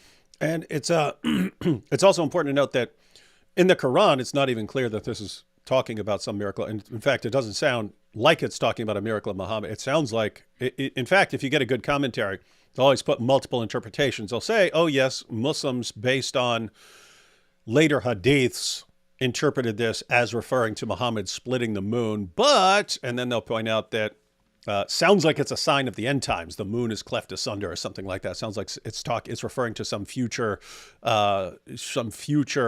sign of the end times or something like that. But yeah, as Cameron points out, you only get to any sort of claim about this being a miracle of something Muhammad did from sources that are more than a century after the event. And so not very persuasive here. Guys, in other words, follow the reasoning. Muhammad says, hey, Jesus said this about me. Okay, we have no record of Jesus saying anything like that anywhere. Where are you getting that from? Oh, from my revelations. Okay, if we're to take your revelation seriously, we have to believe it. You can't just say, I received the revelation. We're trying to figure out why we should believe in you. Your explanation for why we should believe in you is, oh, because Jesus talked about me. And we say, where did he talk about me? You said, oh, in my revelations. Like, well, that's what we're questioning. We're asking you why we should believe in you. You're saying, oh, because Jesus talked about me. We say, where did he talk about you? In my revelations. Okay, you're being circular here. You're being completely, utterly, totally circular. Yep. And so we need some other reason. What are you going to say? Oh, he split the moon. According to what? According to stuff that came way later than Muhammad, way after the time of Muhammad. So You're asking too many questions, man. Stop asking questions. Allah doesn't like them. But more importantly, even if Muhammad did perform miracles, it still wouldn't matter. As Jesus warned in Matthew 24:24, for false Christs and false prophets will arise and perform great signs and wonders so as to lead astray, if possible, even the elect. Miracles alone are not enough to establish a true prophet. God would not validate someone with such a sketchy backstory, like where the prophecy about this person is conveniently lost and then only re-revealed to the prophet himself. I mean, just think about it. Like this whole scenario where a prophet claims to be foretold but can't produce any evidence besides his own word is not the kind of thing that a true prophet would do. And it's certainly not something that God, who is maximally wise and omnipotent and omniscient, would ever oversee or endorse. The idea that God would design a prophecy, let it be completely forgotten, and then re-reveal it to the only person it's about is beyond absurd. Like, I can't get over it. That's why no matter how many miracles or wonders Muhammad is said to have performed, his claim collapses just like Joseph Smith's. Without question, Muhammad is a fake prophet. Oh, and by the way, you'll never catch Jesus Christ doing any of this shady fake prophet stuff because Christianity is actually true. Whoa, that was pretty racist. I love that you did the losing your breath. You know what? That was actually a mistake. Like I initially, when I was reading the script, You just rolled with I it. like ran out of breath. I ran out of breath, and then I redid it. I was like, oh, actually, I could use that. So it was divine providence. You know, I was receiving something. That's good. That's good. AP liked it. Yo, if you use that argument again, I would add one thing. I would run through. I would then say, and if you still don't get this, to any Muslims who are watching, if you still don't get this, let me go ahead and claim to be a prophet right now, and I'll run through the same questions. There's a prophecy about me. It's in chapter, it's in chapter 111, verse 75, and it says, "Hey, a guy named Cameron will come along in 2024 and claim to be a prophet, and you must believe in him."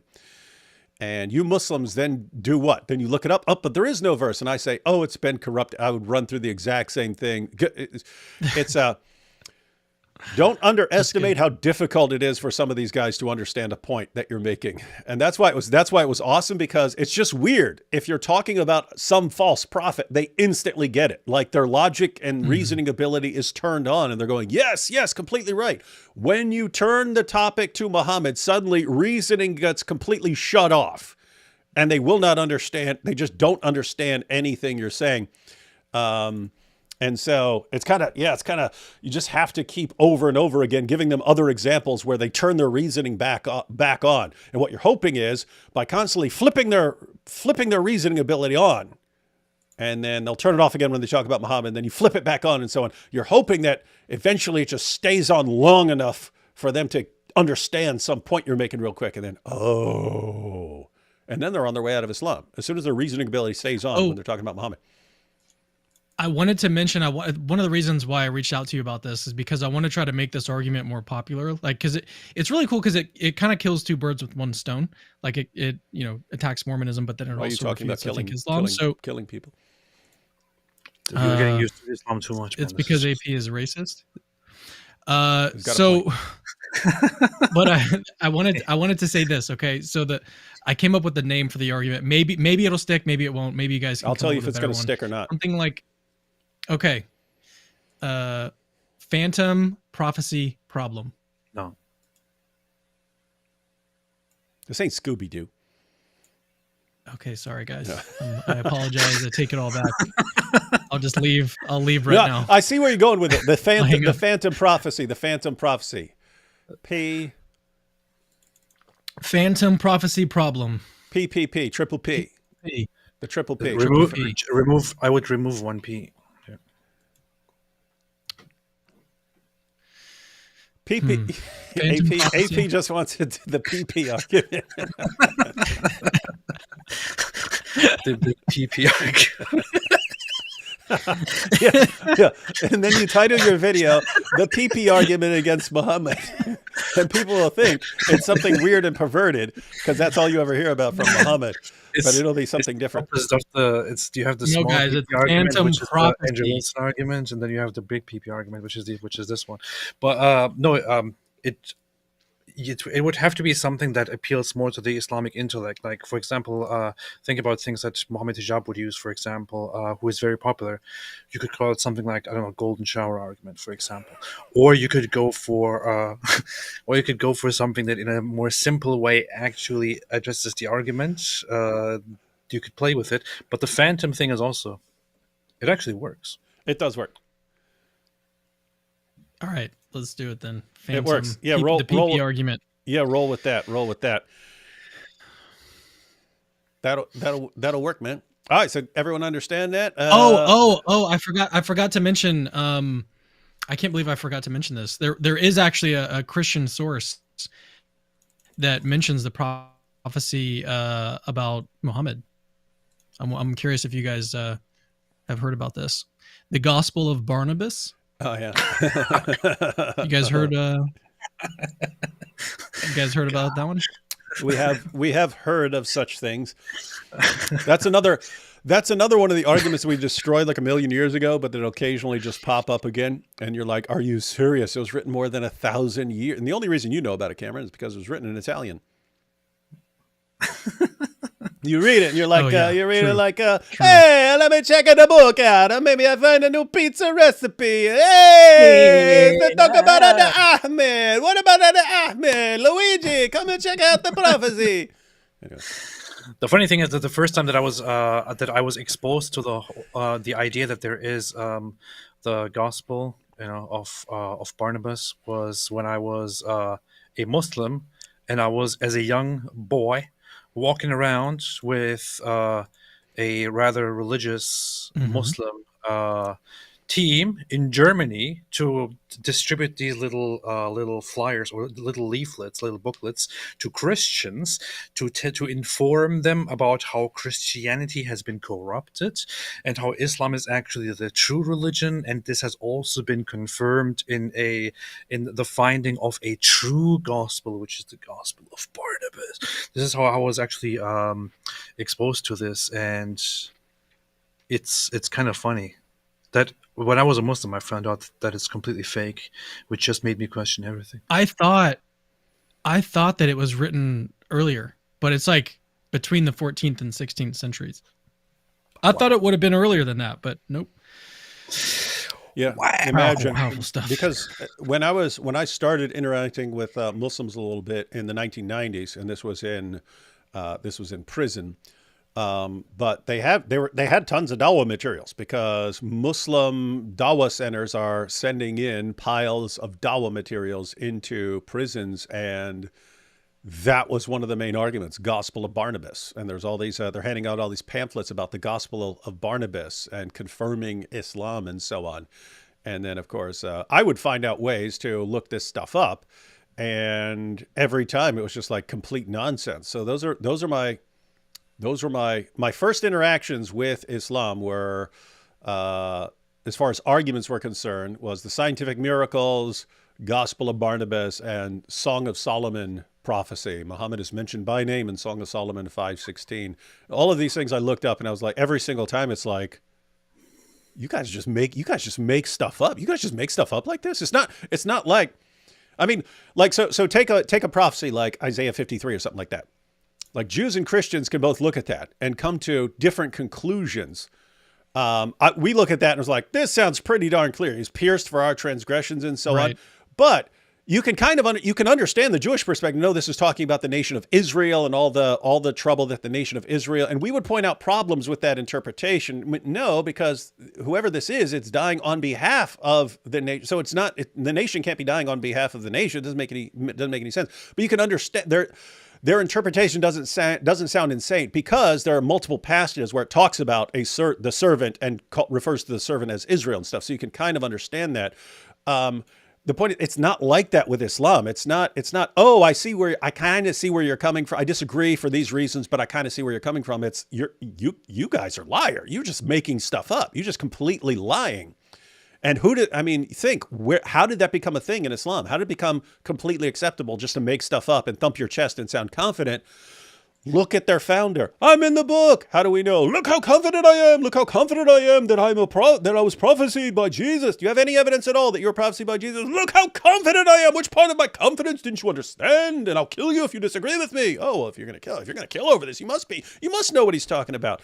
And it's absolutely insane. And anyway, this is the thing. The religion itself, it doesn't have to explicitly tell them that it's okay to lie, but if the main figure, the guy who founded it, who also really liked to force people and really liked to fight and really liked to intimidate people all the time, when he made such claims about himself that are just so blatantly lies that you can fact check and you easily come to the conclusion that what he said is actually not true. However, you are so pressured by this religion, by this guy's teachings, to be afraid of this religion as well. So you can't just say, oh, I guess that was wrong. And if that was wrong, then the rest of what Muhammad said was wrong. And if the rest of what Muhammad said was wrong, then the whole religion was wrong. And if the whole religion was wrong, then I should be killed. So what you're left with is basically to somehow make it make sense, force it into making sense, force it into being correct, and you can only do that by twisting the truth and by lying. And this is how you establish a religion that allows you to lie. Which was very racist, I know, and thank you. I know. That's what literally every person who just heard that was like, gosh, does he ever stop with the racism, with the complete racism? It was very Islamophobic as well. Yeah, Cam. So I think the argument works. The couple modifications I would have mentioned, you kind of are already mentioning them and so on. Again, I would tack something on it. You could keep it short at the end as like a to bring them back to the point. But you don't have to claim to be a prophet. You say, imagine someone comes to you right now in our time and says, hey, I'm a prophet. And you say, why should we believe in you? You say, oh, because Muhammad talked about me. And your response as Muslims would be, what are you talking about? Muhammad's the final prophet. And this guy says, no. Muhammad actually said, oh, I'm the last except this one guy who's going to come after me and he's going to be a prophet and so on. You say, oh, where's this? And it's in the Quran. And you go to the Quran and that reference isn't even there. And just run through those same questions. But like force them to think, why would you reject this guy? Would you believe him just because he's saying it? And if you look and the prophecy that is supposed to be there, you can't find any record of it. And he's saying you have to just trust him. Would you believe him? If not, why? Why would you not believe him? And then if you can actually make them think, why would I not believe a guy who's saying there's a prophecy about me that I can't find and it is completely gone and I just have to take his word for it? Oh, and then you conclude with, now you know how we feel every time you say Muhammad's a prophet. Yeah, but, I'm not used to this. I'm not used to having to break it down to these atomic levels. Yeah, you usually talk to people who have like some level of background in like philosophy and critical thinking and logic and so on. And so you don't have to, be extremely. And what you might want a couple different versions. You might want the extremely dumbed down version of the argument, and then like the regular version of the argument and stuff like that. But yep, that'll work. It's pretty racist. That could work. All right, guys, let's jump on some super chats. Cam, I don't know what sort of free time you're dealing with. You didn't say. I said we'd go through your video. So if you have to go, you could take. If you want to stay and hang out and take questions, and some of the questions may be about your video. So totally up to you. We said we'd go through your video, but I didn't know. I know me and AP. Yeah, I can.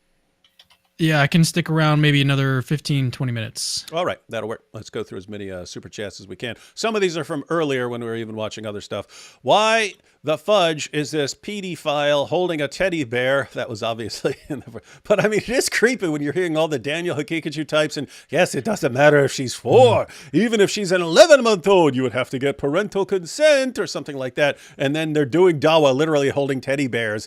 Like what's next? Like I was thinking, oh, they'd be holding a puppy, but they don't like dogs. So teddy bear's the next thing. Hey kid, hey, like what's next? Like come, listen to my dawa. I give you candy. Come on. Bunch of freaks.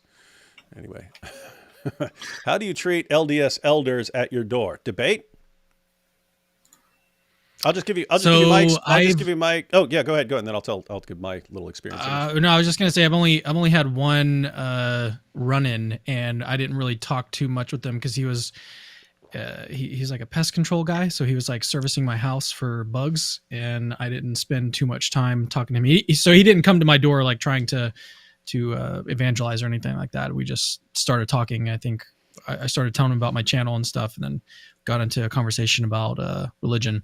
So that's been pretty much my only interaction. But what I'm going to do the next time Mormons come to my door is bring up this argument, and I'm going to see how it goes. I'm going to see what they have to say in response to it, because I don't think that they may not even know that there's a Joseph Smith translation because it's so difficult to find. So it'll be interesting to see what happens, though. That's also another issue because you just brought it up, that we tend to think, oh, if I bring something up, people are going to know about it. And no, lots of people don't know about stuff in their own religion. And so you may be the only person. I'm talking to the people in general here. If a Mormon knocks at your door and you were to bring this up, just keep in mind that person may have never heard of any of this before. And that's an interesting situation to bring in, because when you actually pull it up, look, here's the Joseph Smith translation. You familiar with this? No. Really? I wonder why. And then you're looking for, I call it a light switch moment, but there's like this light switch, like, why am I hearing this from this guy and not from my leaders who train? Why did no one ever bring this up to me? Why am I hearing it from this guy? And then the light switch moment is, what else did they not tell me about? And what else is there that I don't know about? And that's a person who might be on his way out of Islam or out of Mormonism or something like that, because there's a reason people keep information from other people. My interaction,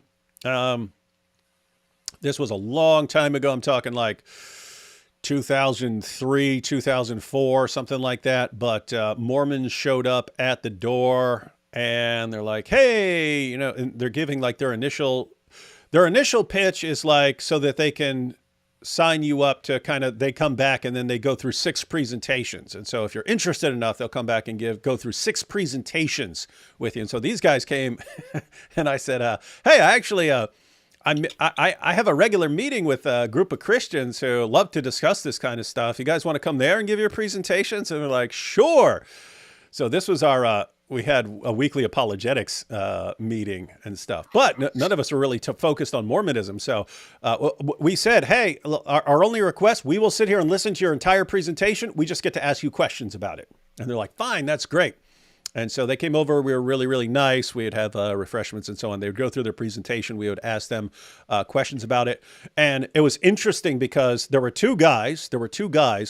One of them, when we started raising criticisms or challenges or something like this, you could tell his eyes would gloss over and he's clearly zoned out. The other guy was clearly like, yeah, I don't really know about this. I'm going to have to ask. I'm going to have to go back and ask. But he was clearly thinking about it. And that happened week after week. One guy would his face would go blank like he's not paying attention. And the other guy is clearly thinking about this stuff. Anyway,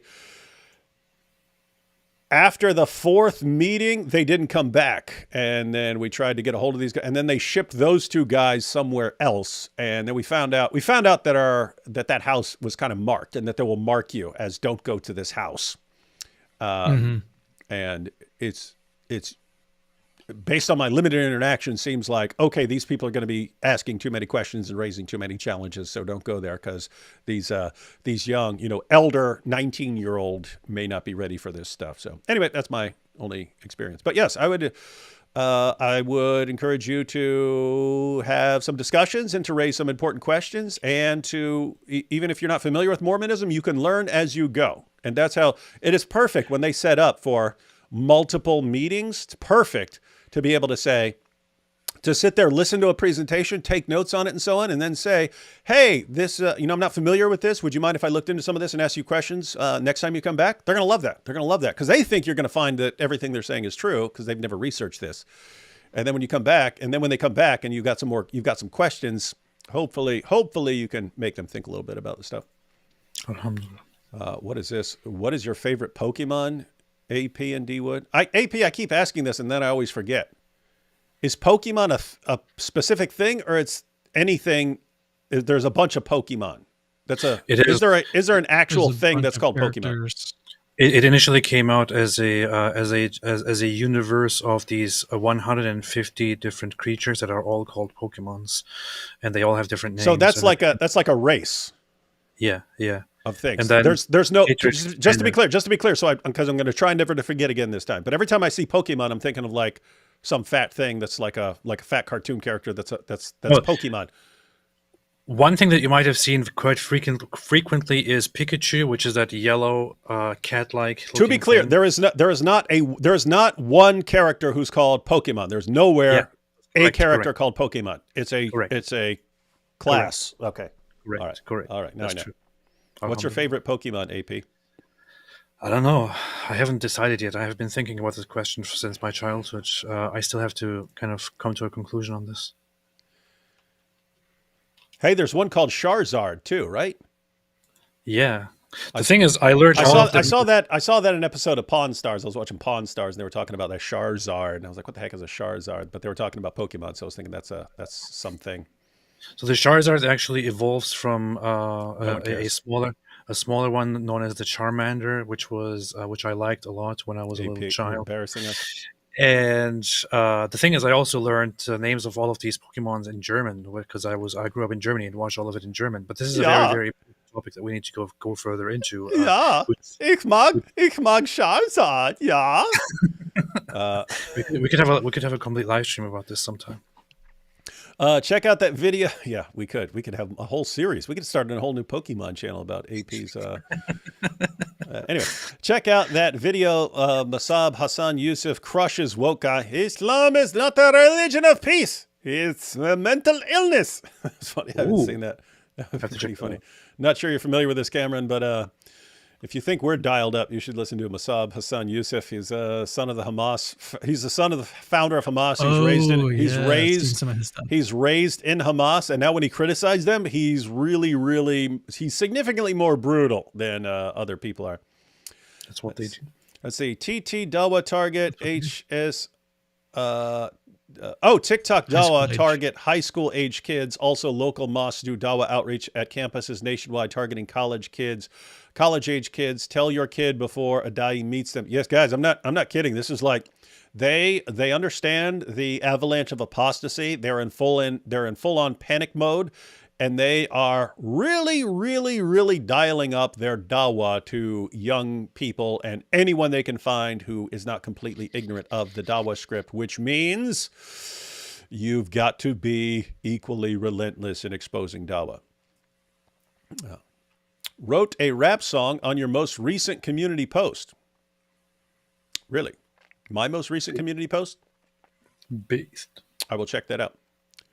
How dare you compare the prophet to Muhammad? AP, you son of Laman. What is that? Laman? What is that? Is that a Mormon thing?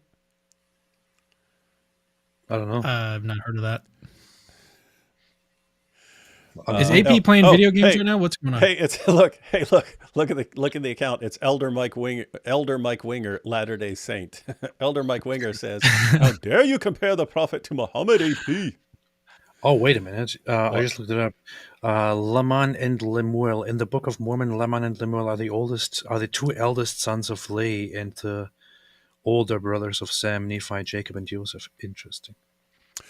David, watched your debates with Mojab and Jay Smith. Mojab was just a jerk, while Jay Smith kind of convinced me. Sorry, Dawood, still love you, but I mean, I pointed this out in the debate. If since you don't have early sources on Muhammad, you have a bunch of late sources, you can kind of say whatever you want, and you have to rely on secondary historical principles. But your interpretation is going to come down to how much confidence you have in those secondary historical principles. Something like the principle of embarrassment.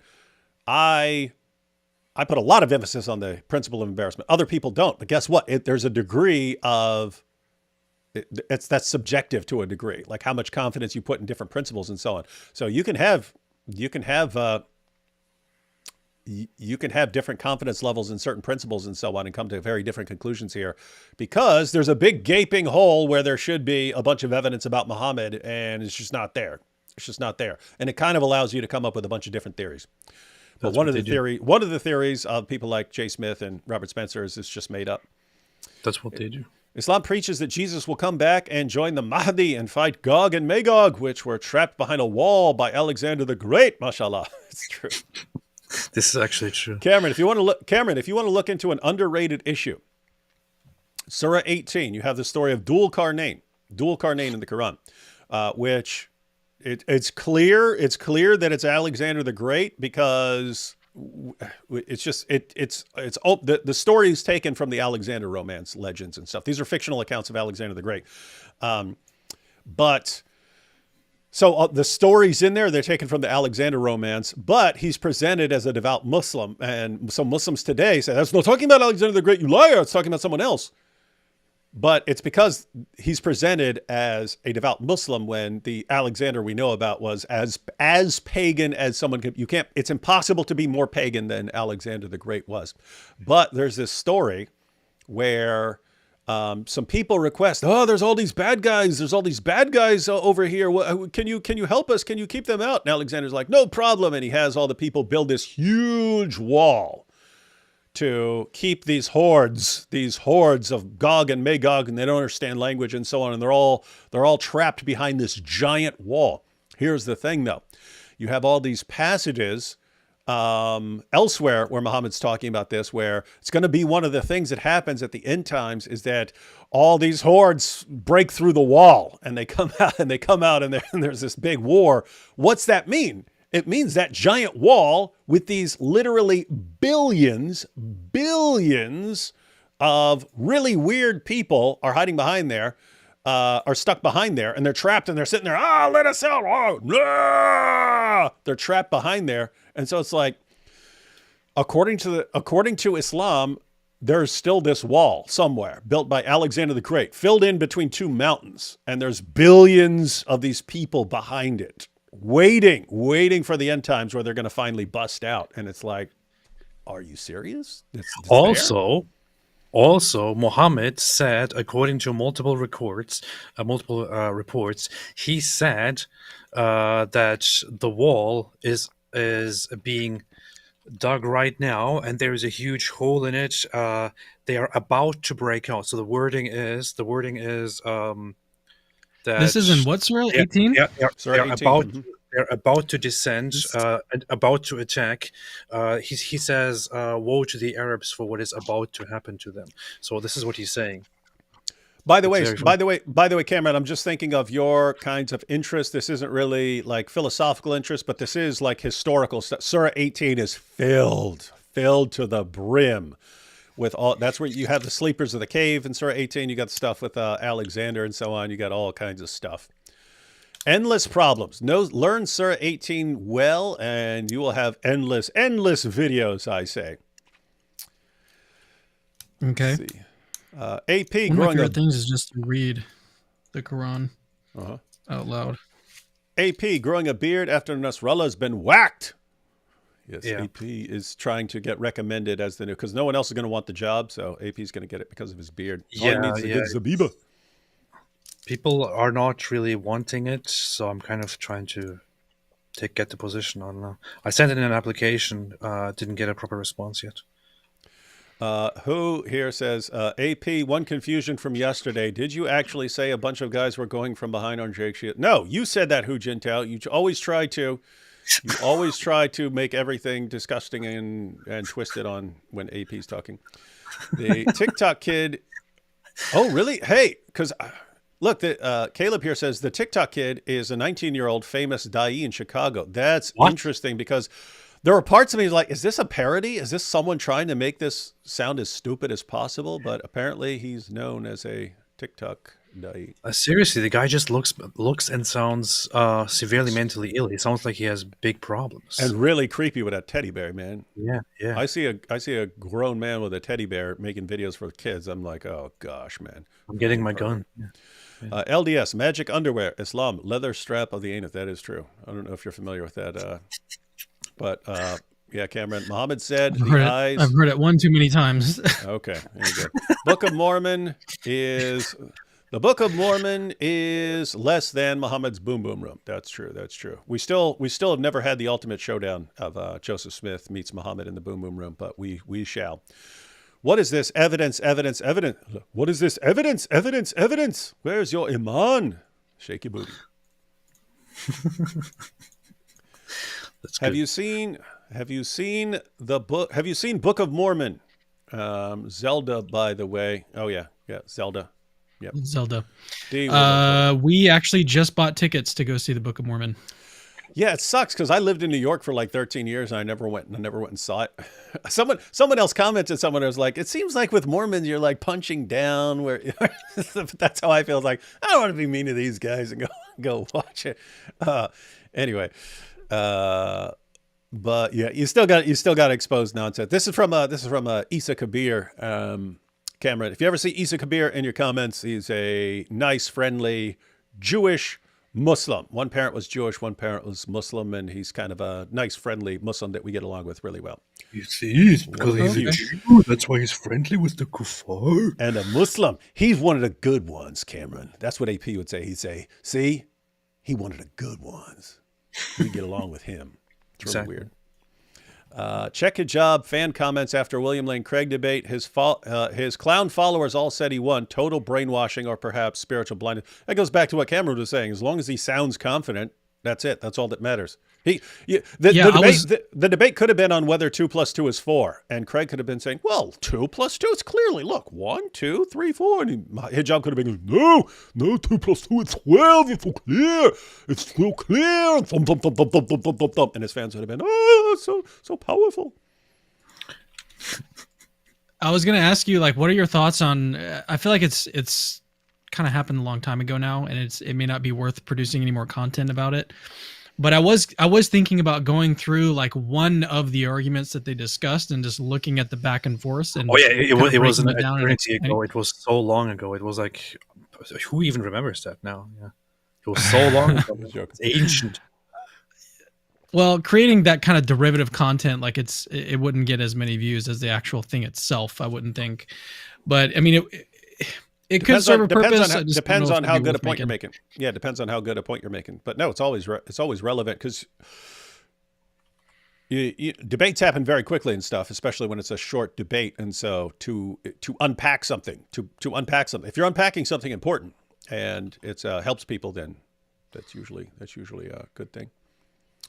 Let's see. Well, yeah, it'd be a good thing. I just wonder if it'd be worth my time over. You could other pick.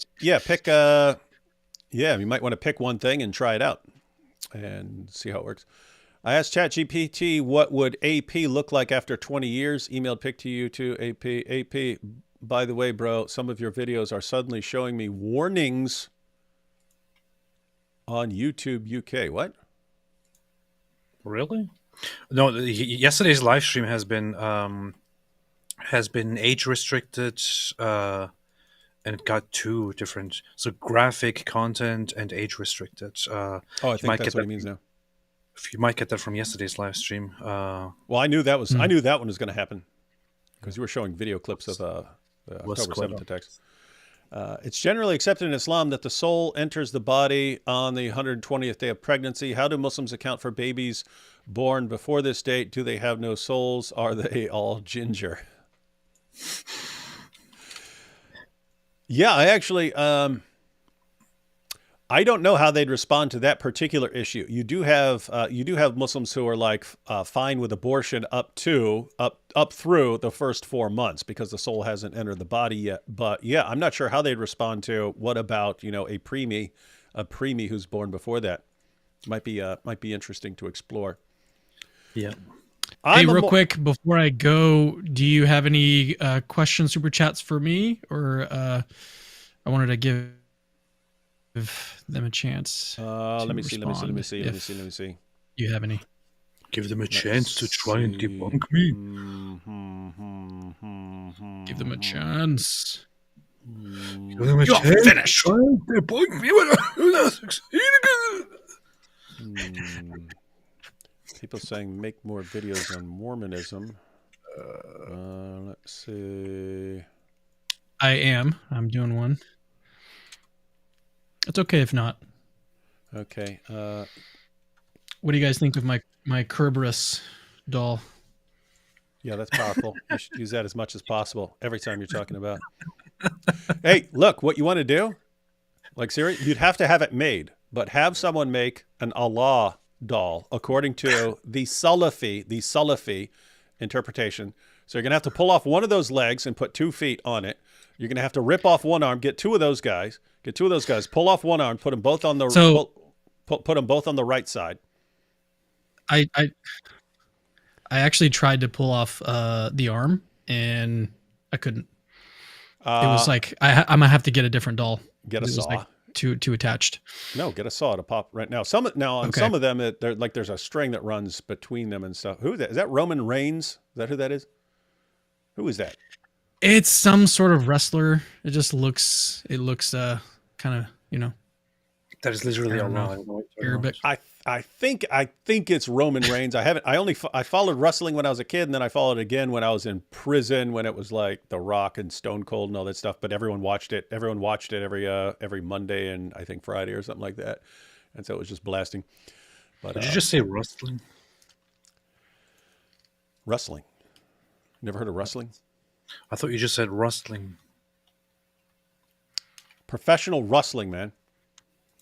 Rustling. Cameron, look up Genesis 11:5. You have a comment about that? Genesis 11:5. Okay. Let's see.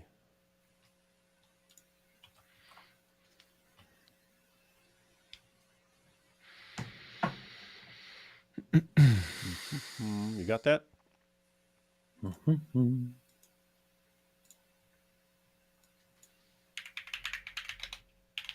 Oh, you're waiting on me to look it up right now? No, I'm waiting on my Aunt Maple to go on a cruise. I thought you were looking for more comments, dude. I was. There's lots of stuff. There's lots of stuff about Mormonism, not specifically directed to you, but I was thinking if we don't know something, we'll just say we don't know what you're talking about. But the Lord came down to see the city and the tower the people were building. That's Genesis 11:5. Yeah, they said that's a prophecy of your hair. Oh, That's pretty solid. That's hilarious. that's pretty That's good. good. That's something. Aiden here says, I'm a Mormon. People will mock my religion for being literally evil, but say nothing about Islam. I bear my testimony that Jesus Christ is God and the Savior of the world. That was kind of when I was mentioning like it feels like when you're blasting away at Mormonism that you're swinging down, and that I never saw. I would see if I had the opportunity, I would see the Book of Mormon. But up then it was just like, I don't know, man, because it really seemed like people would never dream of making the Book of Muhammad or a song, a musical mockery of the Quran. And it was just right then. It was like all of the West was in like super hypocritical mode. You blast away at everything that's not going to attack you. And then you wouldn't dare treat Islam the same way because you don't want to be victims of a terrorist attack and so on. But yeah, Aiden. So we're all in agreement here that Mormonism is not true. Joseph Smith is a false prophet. With that said, people should be really, really concerned about Islam significantly more than Mormonism. And anyone who's going to make fun of Mormonism. Now, keep in mind, people don't have to make fun of everything that can be made fun of. You don't have to. People can focus on one thing and so on. But when you have like entire societies and so on that will make fun of Mormons and so on, like I have trouble taking that seriously when it's like, why are you targeting Mormons? Oh, because they're the last people in the world who are going to do anything to you in response. And so, yeah, it looks like you have a coward. It looks like you end up with a cowardly civilization that does that. Well, that's the thing. Where Aiden, so the mistake that you guys make is not to blow yourselves up and to commit mass shootings. See? Yeah, it's funny. It'd be funny if, like, there should be a movie where Mormons go all gangster and start blowing stuff up, and they're like, "We're going to show you. We finally learned from the Muslims this is the only way to make you stop disrespecting our religion." We should have a movie where some more, dude, that could be Islamicized Me Too. That could be Islamicized Me Too. The second season, some Mormons decide to go full jihadi because it's the only thing to get to earn respect from the Western nations. That would be classic. Can we pull that off, AP? There we be. Let's do it. Let's do it.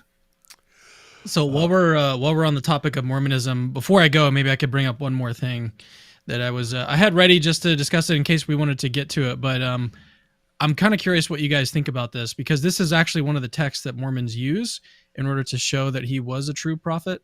So just like, there's different texts in the Bible that Muslims will point to and be like, okay, see, like the Paraclete and stuff.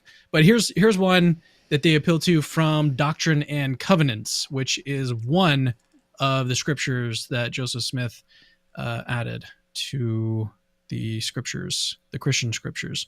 And this one is in section 87.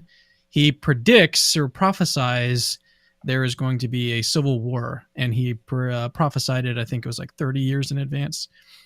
This is section 87 verse 3. It starts here. For behold, the southern states shall be divided against the northern states, and the southern states will call on other nations, even the nation of Great Britain, as it is called, and they shall also call upon other nations in order to defend themselves against other nations. And then war shall be poured out upon all nations. You see? What do you think? Does that prove that Mormonism is true? Yes. That he was a true prophet? I have to say, It's more powerful than any prophecy I ever heard from Muhammad. Well, I think it's there is no question. It clearly is the proof that Mormonism is true. Yep. It actually is like an argument that Mormons use. So is there a problem with it? Is there a problem with they- it, or is it just completely airtight, as you've made it sound? Because you just won like 15 different converts to Mormonism based on that. People just converted into Mormonism in the chat in masses. You don't even realize it. It is airtight, watertight. Okay. You heard it here, folks. Cameron Bertuzzi is now a Mormon. Okay, good. We're all in agreement. So David is going to buy some change his underwear. channel into a Mormon channel soon. Mormon Apologetics Roadshow. It's going to be called Genesis 50:33 Apologetics. Alhamdulillah. How beautiful. Powerful. All right, with that, I'm out of here. All right, man. Catch you On later. that note, Anytime you are having an All right. argument, See you guys later. hey, yo, Cameron. Anytime you're having an argument or you make a video on Islam, especially if Muslims respond, if you ever want to go through it and check out the responses and stuff like this and make fun of them, then we're here pretty regularly. Inshallah. all right. All right, All man. right. Yep. All right. See you guys later. Yep. Appreciate it. See you. But Later. Muhammad is Mike Mouse Prophet. I'm kind of confused because he just left us with this big prophecy and then just left without He's handling it. He's And like, now I'm like, yeah, the whole show is ha ha ha, look at this dumb prophecy. Ha ha ha, you can't take this guy seriously.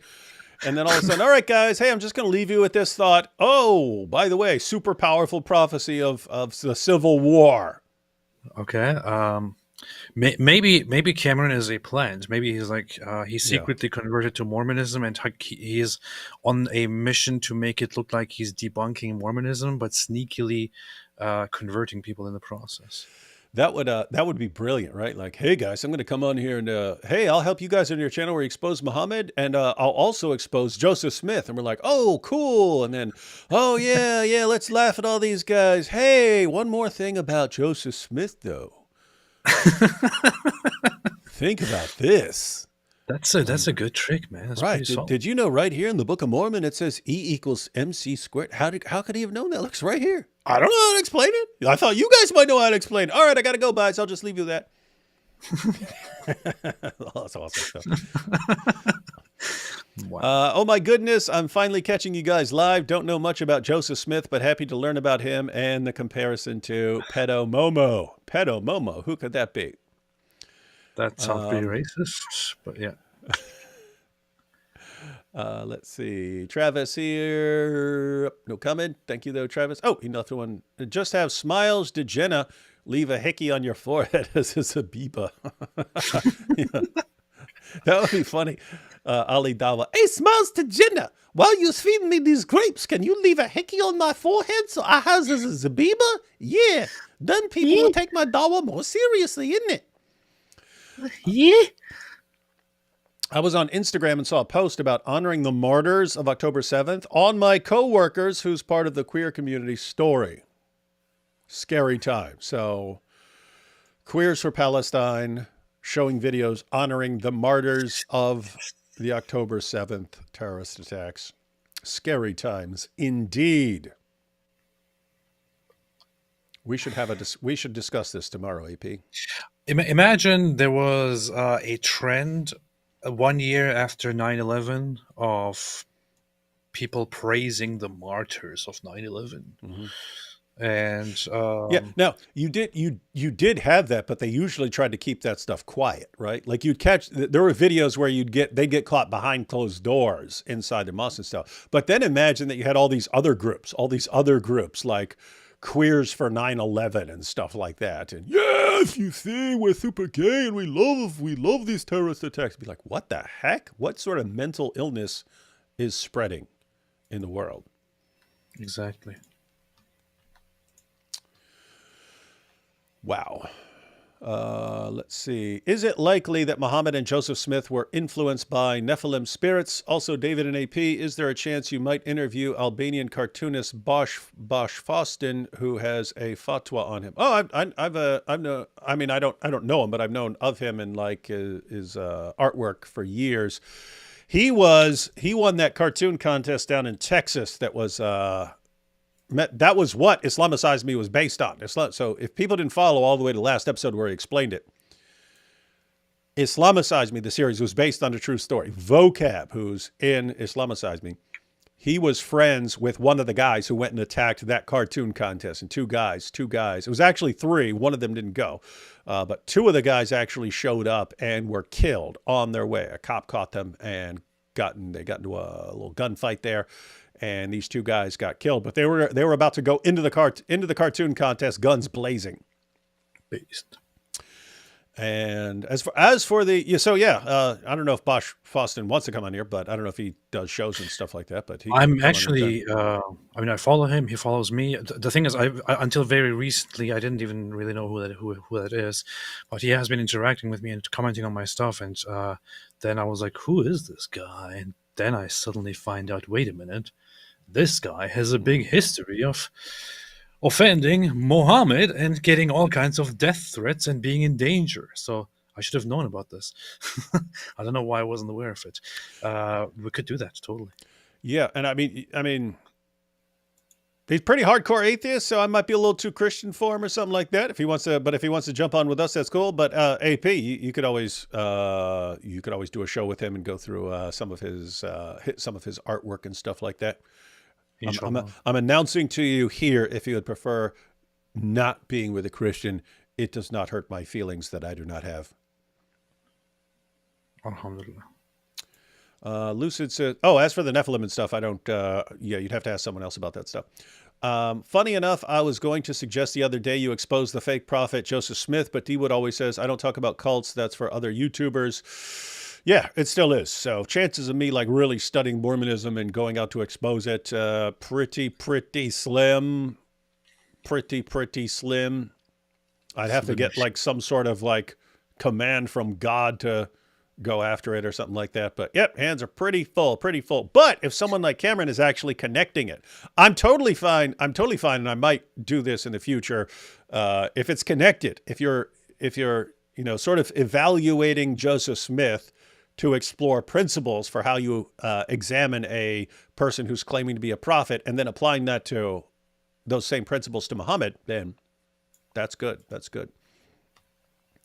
From my experience, most Muslims downplay terrorism or borderline sympathize with it, like saying, I don't agree with the KKK, but they do have a point.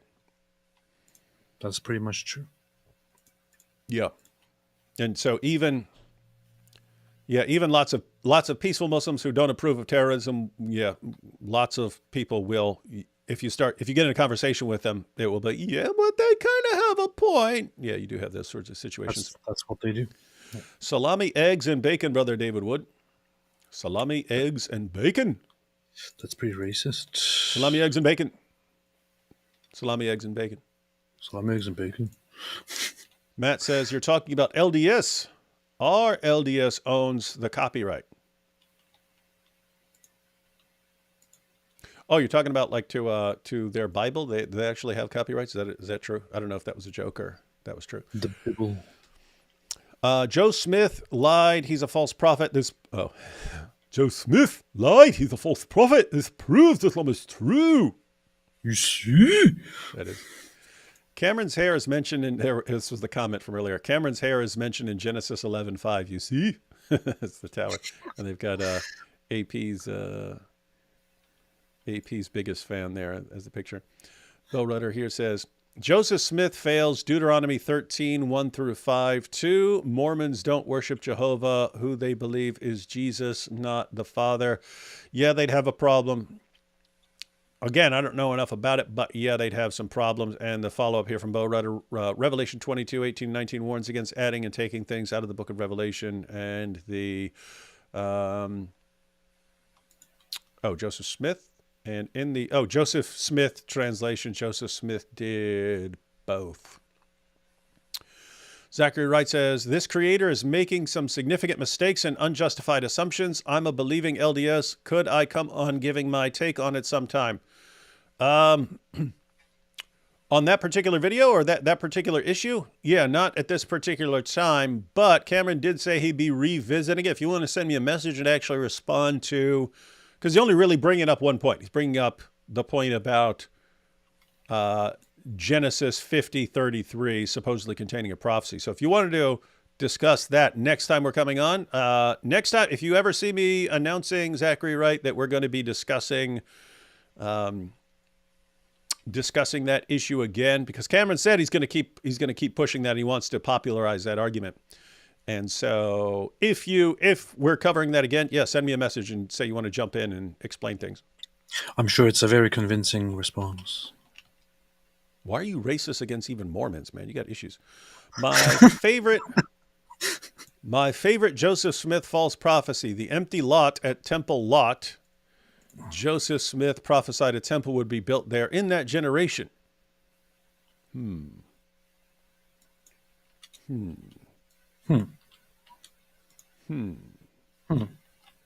Weird. Yeah, I don't know. I just don't know whether stuff is correct or not. Joseph Smith had golden tablets. Mojab has golden showers. Coincidence? No. I was thinking the same thing when he mentioned the golden tablets, but I didn't want to say anything. Well, it's good. It's good. Wait, so the one time you show some degree of self-control in what you say, then it gets brought up anyway? Yeah.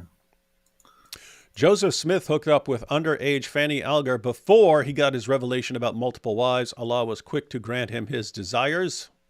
So why are you judging him? Yeah, who are you to judge?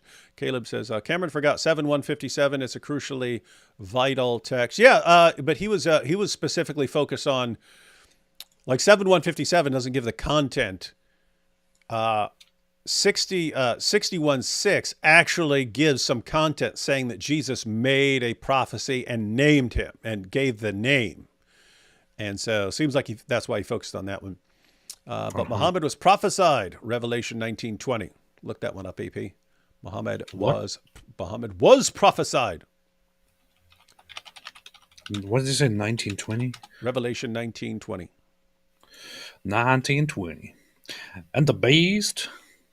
But the beast was captured, and with it the false prophet who had performed the signs on its behalf. Mm-hmm. With these signs he had deluded those who had received the mark of the beast and worshipped its image. The two of them were thrown alive into the fiery lake of burning sulfur, or fiery lake.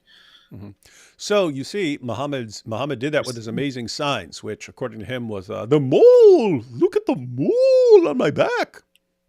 I've got Well, a here's the mole. thing, Only a true prophet could have such a mole. What? Of course, I know you mock Muhammad based on these What? Why? this whole idea that he had this mole, and that was a great sign, but you just won't say anything about the fact that he also had a very compelling sign for his prophethood, which was the fact that he had the sexual strength of 30 men. It's probably his best argument. Yeah. Brian here says, looking in the wrong place, check the Mormon hadiths. Yeah, we'd have to go to the hadiths to find out more information. But Momo's moon was split by Dia. That joke almost made it into the Muhammad Meets Queers for Palestine, but instead I went through I went for up on the roof. Could it be Prophet Muhammad was foretold in Deuteronomy 23:13? Go ahead and check that out, AP. Prophet Muhammad was foretold in Deuteronomy 23:13. Hey, that was my joke. I made that same joke. Did you? As part of your equipment, have something to dig with, and when you relieve yourself, dig a Yeah. hole and cover up your excrement. He was prophesied at the end of this Yeah, verse. you said it. That's what you said. Yeah. I remember it. You said he's at the very end of the verse. AP wants to play with the pee-pee argument.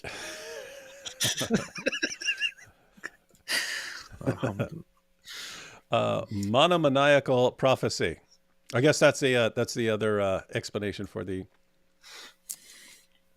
the name should It be is. the monomaniacal prophecy. I'm good with phantom. What do you say? Phantom. Was it phantom prophecy? Phantom pum pum pum pum. I don't know. I was too distracted by the fact that it was PP. Yeah, you were like, oh, just make it PP, not PPP. Yeah.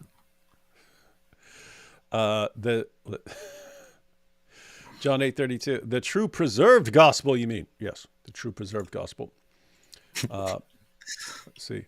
Prison story time. Tell us about Sean the Snake. It wasn't Sean the Snake. It was Zach the Serpent.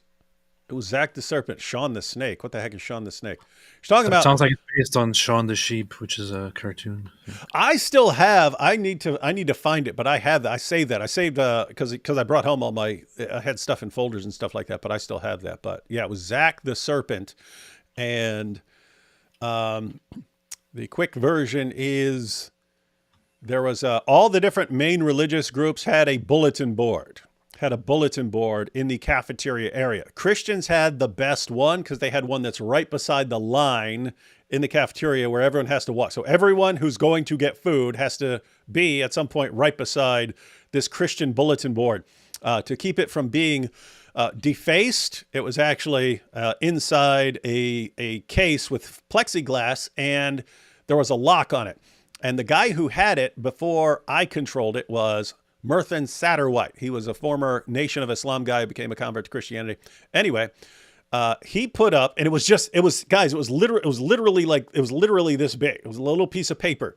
And all it said was, there are many false paths, and it said Jehovah's Witness, blah, blah, blah, atheism, and it said Islam, and that's it.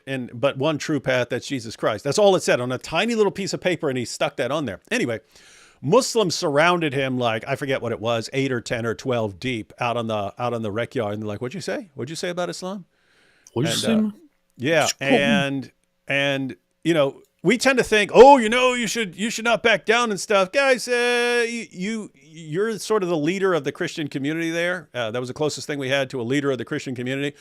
You can't be slugging it out with Muslims on the on the rec yard and stuff like that. No, it's not good. Anyway, so Satterwhite actually took it down. He's like, look, this is not stuff to get in a fight over and stuff like this. I didn't have to say something about Muhammad on the Christian bulletin board, so I took it down. And so I said, hey, put me in charge of the Christian bulletin board.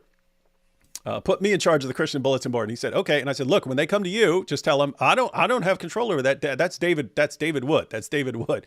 And so I was ticked off. I was ticked off because they rolled up and surrounded Satterwhite. And so the first thing I do, I make this serpent head. And it's got the serpent, but he had like the swirl, like hypnotic eyes and stuff. So it's this giant serpent, and I made a neck, and he's coming out of the side of the bulletin board, but he's like this, and his tongue's hanging out. And then I put the words, and he said, "Jesus was just a prophet. Trust me," right? And so anyway, so I put that on the bulletin board. As soon as they saw it, they pulled up they surrounded Satterwhite on the rec field again. They're like, "What would you do? What you told you say you're gonna take it down? You put up something worse and stuff." And he goes, "No, that's David. David did that, right?" And so I'm waiting. I'm waiting. I'm walking all over the ball. I'm waiting for these guys to surround me and stuff like that. I wasn't gonna swing, but if I wasn't gonna take it down either. I wasn't gonna take that down. So anyway, then nothing happens. And I get called into, keep in mind, I did not know why they weren't surrounding me. It turns out the leader, the imam there, had made them scared of me just because I had some discussions with him. And he had told everyone, whatever you do, stay away from David, stay away from this David guy, stay away from, he meant because I'm going to like expose Muhammad to them or something like that. But they took it as just stay away from David, and they follow orders. So they wouldn't go near me.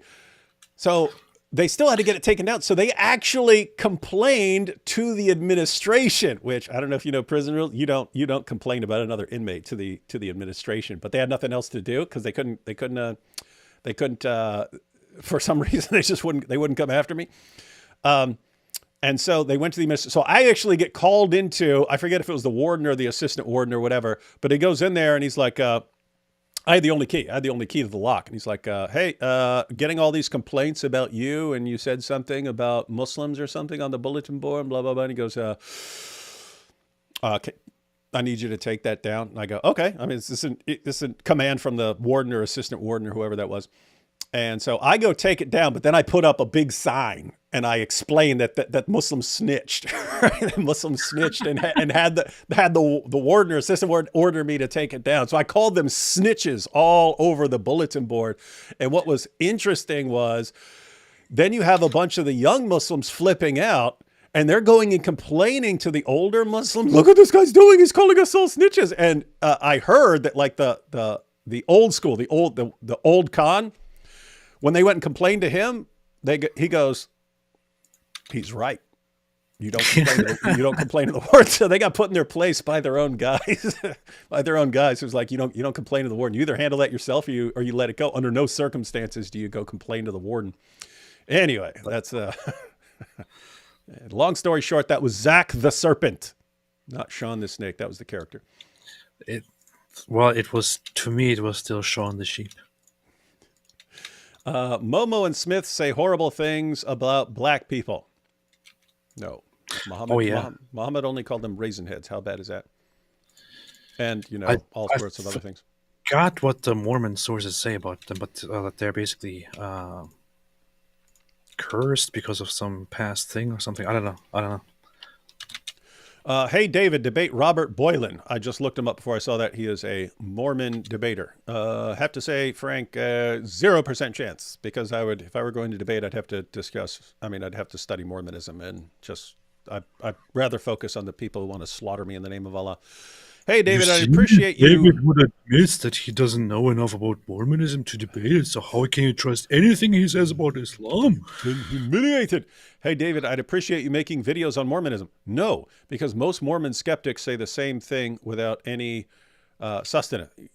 That's why you have lots of people. You have lots of people who can do lots of different things. And if you try to do everything, you're probably going to suck at everything. So everyone needs to focus on one or two or three things. Again, probably the best people to do something like that are people who engage with Mormons a lot, probably former Mormons and stuff like that. But I mean, I'm fine again with something like what we just did here, kind of comparison stuff. And we'll probably have, we'll almost certainly have, Muhammad meets Joseph Smith in the Boom Boom Room at some point. But beyond that, I can't imagine a scenario where I'm going to be You spending see, a lot of time on David Mormonism. would admit that he cannot do everything. So how can you trust him about Islam? Mormonism's BS. Prophet read sayings out of a hat. Well, if you think it's BS, why don't you debate Robert Boylan, huh? Yeah. Yeah, I didn't even think of that, did you? In your face. Mormophobia. The next Zakir Naik says, I think Joseph Smith and Muhammad had a little too much LDS. Star Trek 4. What? Joseph Smith is Star Trek 4. That was the one where they went back in time to the 1980s. Was there LDS in that? What are you talking about, man? Just randomly insert Star Trek in there because you're an undercover wingaling nerd.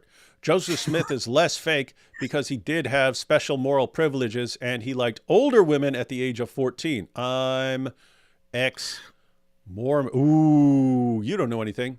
Hey, maybe we'll get you on here one day to talk about your talking about your former beliefs. And the only thing is you'd have to not talk about Star Trek the entire time. I don't even know if you're capable of that.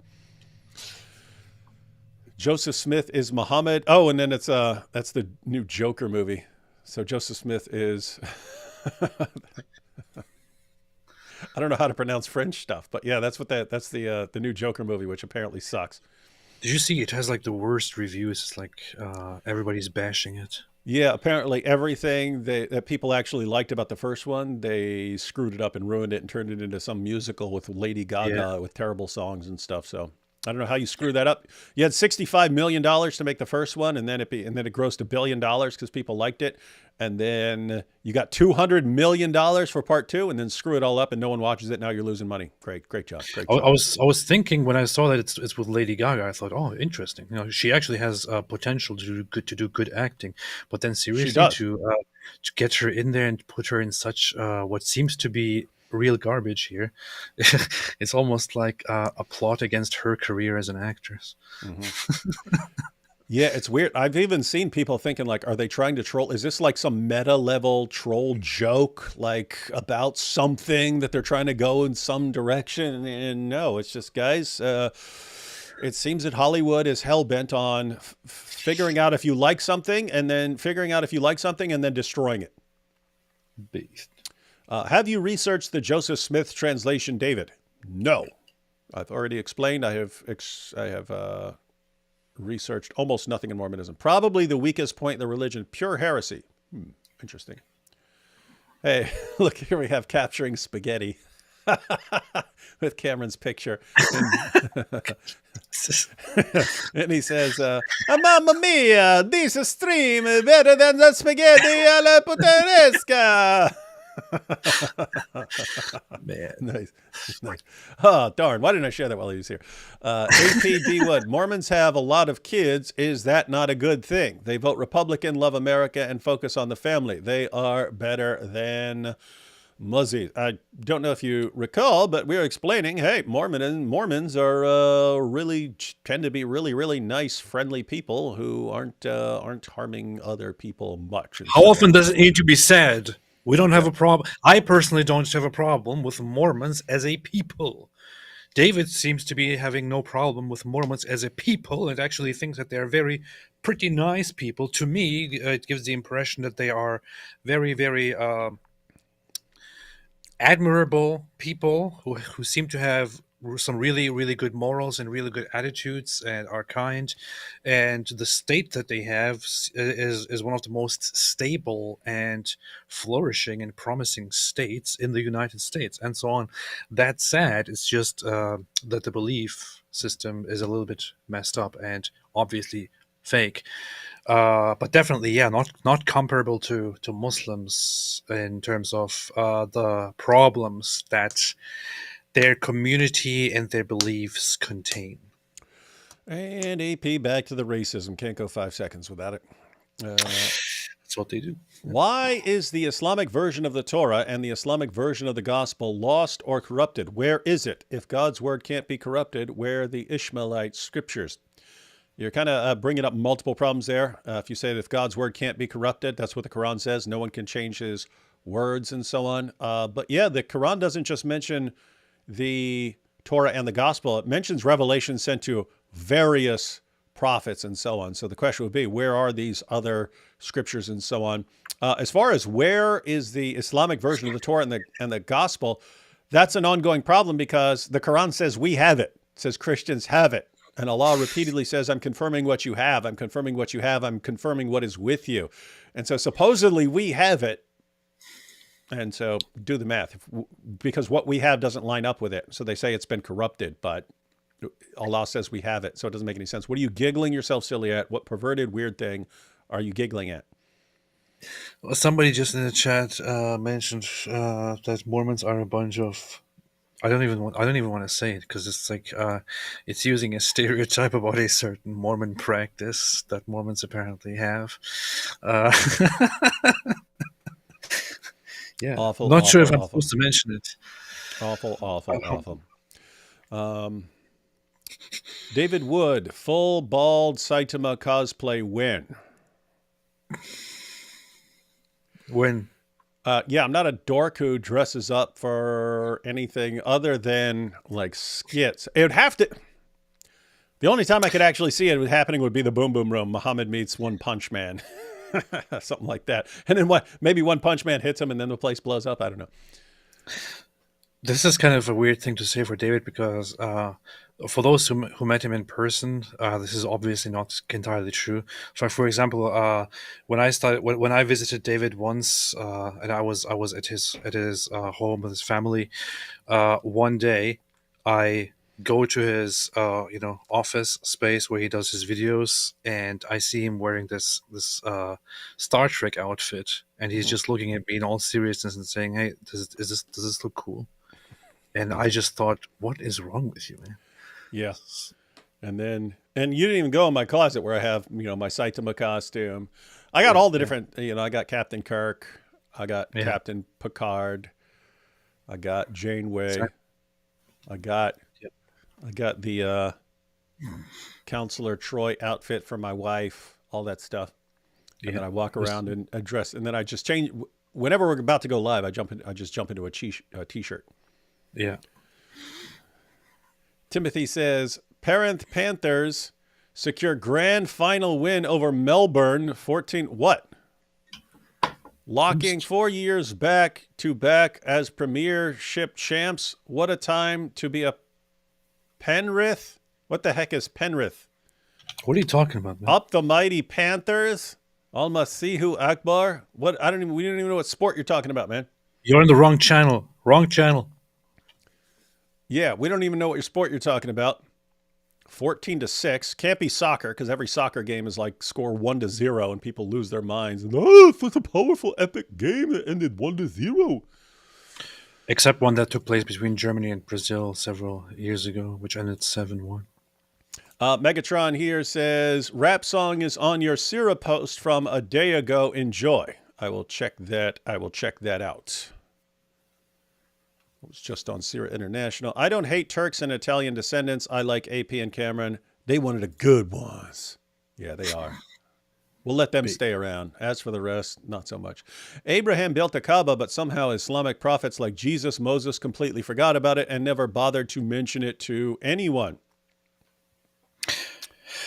Well, that's obviously because the Christians and Jews, they deliberately corrupted their scripture, and because they thought so. The Christians and Jews, all of the different Christians and all the different Jews, they all, despite their disagreements and fights and even persecutions and all kinds of different things, decided to come together at some point and said, "Hey, guys, look, we're all here."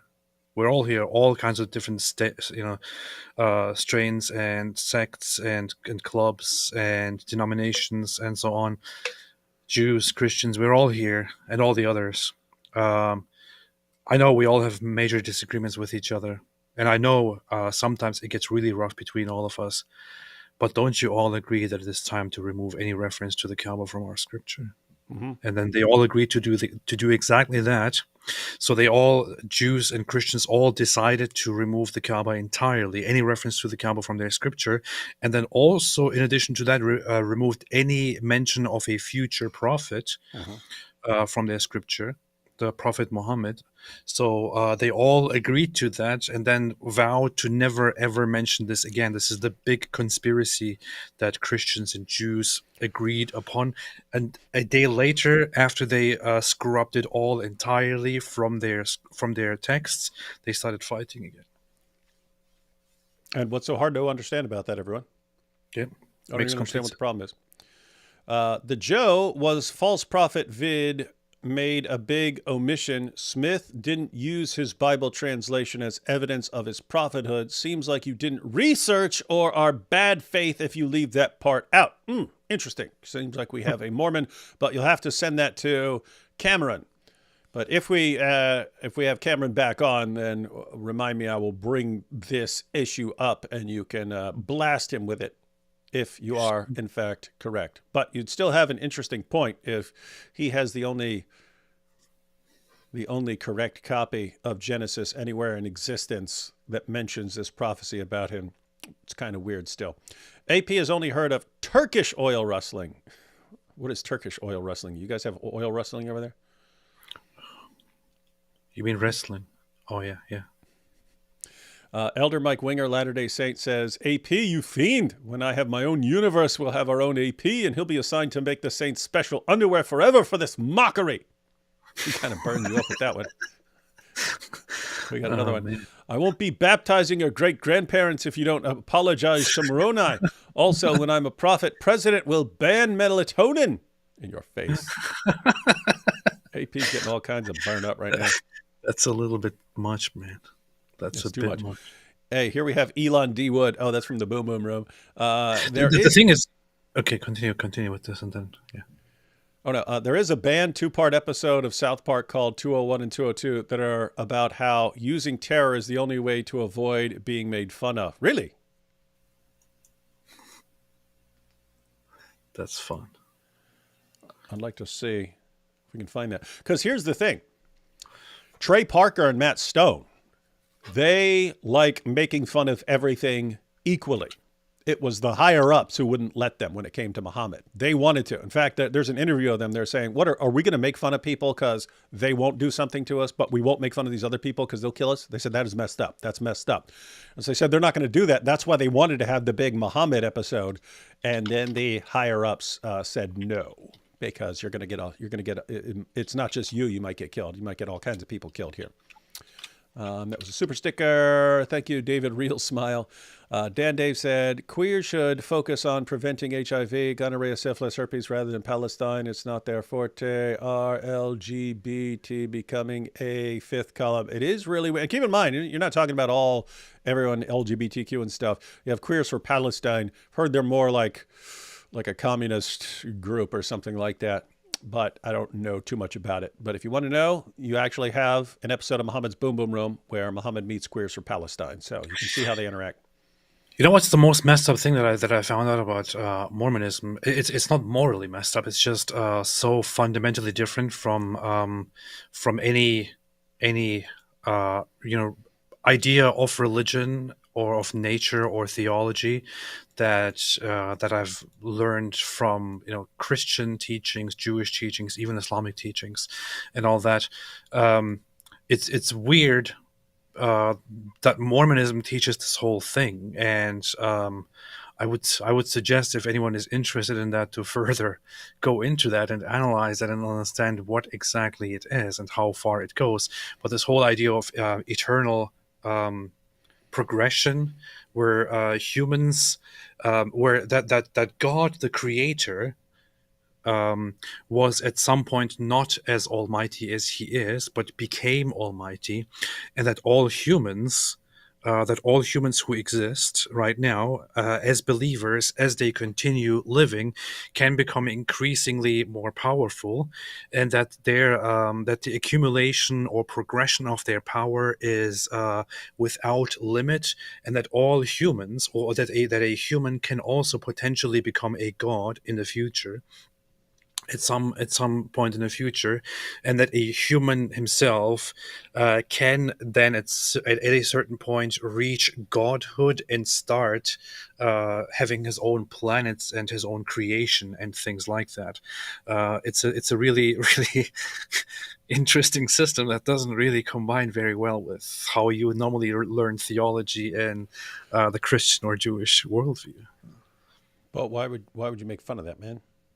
It's interesting. It's interesting. Okay. It's an Okay, interesting then thing. just say interesting. You don't need to go into all details and make stuff sound crazy. Well, I would say it's interesting if you do a bunch of drugs and then think about it. It probably sounds kind of cool. That's true. Elderly grandchild of one that participated in Mountain Meadow. Look that up, AP. What is that? Mountain Meadow? Is that a Mormon thing? Mountain Meadow Massacre. Oh yeah, that was. Informed me and lent me a book regarding the massacre. Very eye-opening. I think that was the one where a bunch of people were traveling westward to find gold, and then the Mormons in their territory started slaughtering them and using even the natives as was that it? Let's see. Mount St. Meadows Massacre 1857 was a series of attacks during the Utah War that resulted in the mass murder of at least 120 members of the Baker Fancher immigrant wagon train. Yes, that's exactly what I was thinking of. Where people were traveling or migrating through their territory, and whatever ensued resulted in mass slaughter. Followed by a cover-up and so on. It was pretty messed up. Did you see Tate's tweet against Jordan Peterson for being pro-Israel? I guess there's a quotation from the tweet. Maybe I'm crazy, but destroying JP feels easy. I pray JP finds right side of history. Yeah. I don't see Tate because I'm blocked by Andrew Tate, but yeah, Andrew Tate actually lecturing anyone on being on the right side of history. A guy who's about to might actually spend life in prison because of the new charges, which are like trafficking minors and stuff like that, and rape and all that stuff. Yeah, these guys. So. How these guys become role models.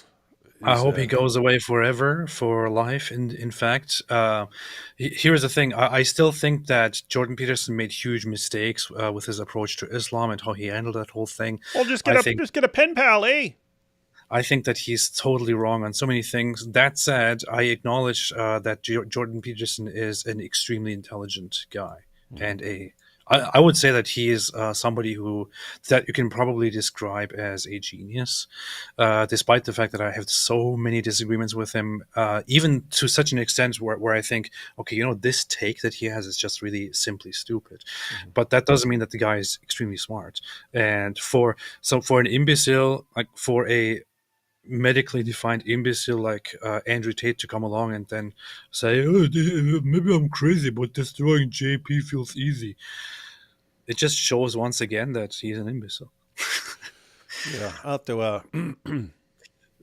have to check out what they say on a burner account because I do like some showdowns between people like Andrew Tate and Jordan Peterson. Muhammad clearly referenced in the story of Balaam. Yeah, he's the donkey.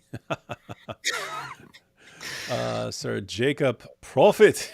Sir Jacob Prophet, are you sick in the mind? But though we or an angel from heaven preach any other gospel unto you than that which we have preached unto you, let him be accursed. Galatians 1:8. This is the proof. Yep, that is true. That's what they do. AP D. Wood, am I missing it or doesn't taqiyya work against Islam itself?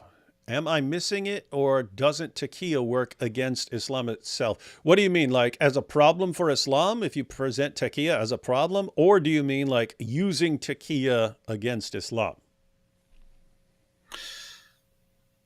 I would say yes. Just because I don't understand the question. Yeah, I'm not sure either one. Taqiyya works against Islam as far as you've got a religion that promotes deception in various forms. It's not even keep in mind, that's not even the main thing that you have with the Dawah guys. Taqiyya is like, if you're in danger in some way, you can lie to protect yourself. And Muslims think, I mean, you have lots of Sunnis who think this is a Shia thing. No, it's in the Quran and it's in the Sunni sources as well. It was just used much more by Shias over time because they were typically outnumbered over the centuries. And so they would pretend that they're not Shias and say, yes, we're good Sunnis in order to protect themselves and so on. But it's also, you can lie about your intentions towards other group. So you have, this is where you have famous saying, we smile on their faces, but curse them in our hearts and so on.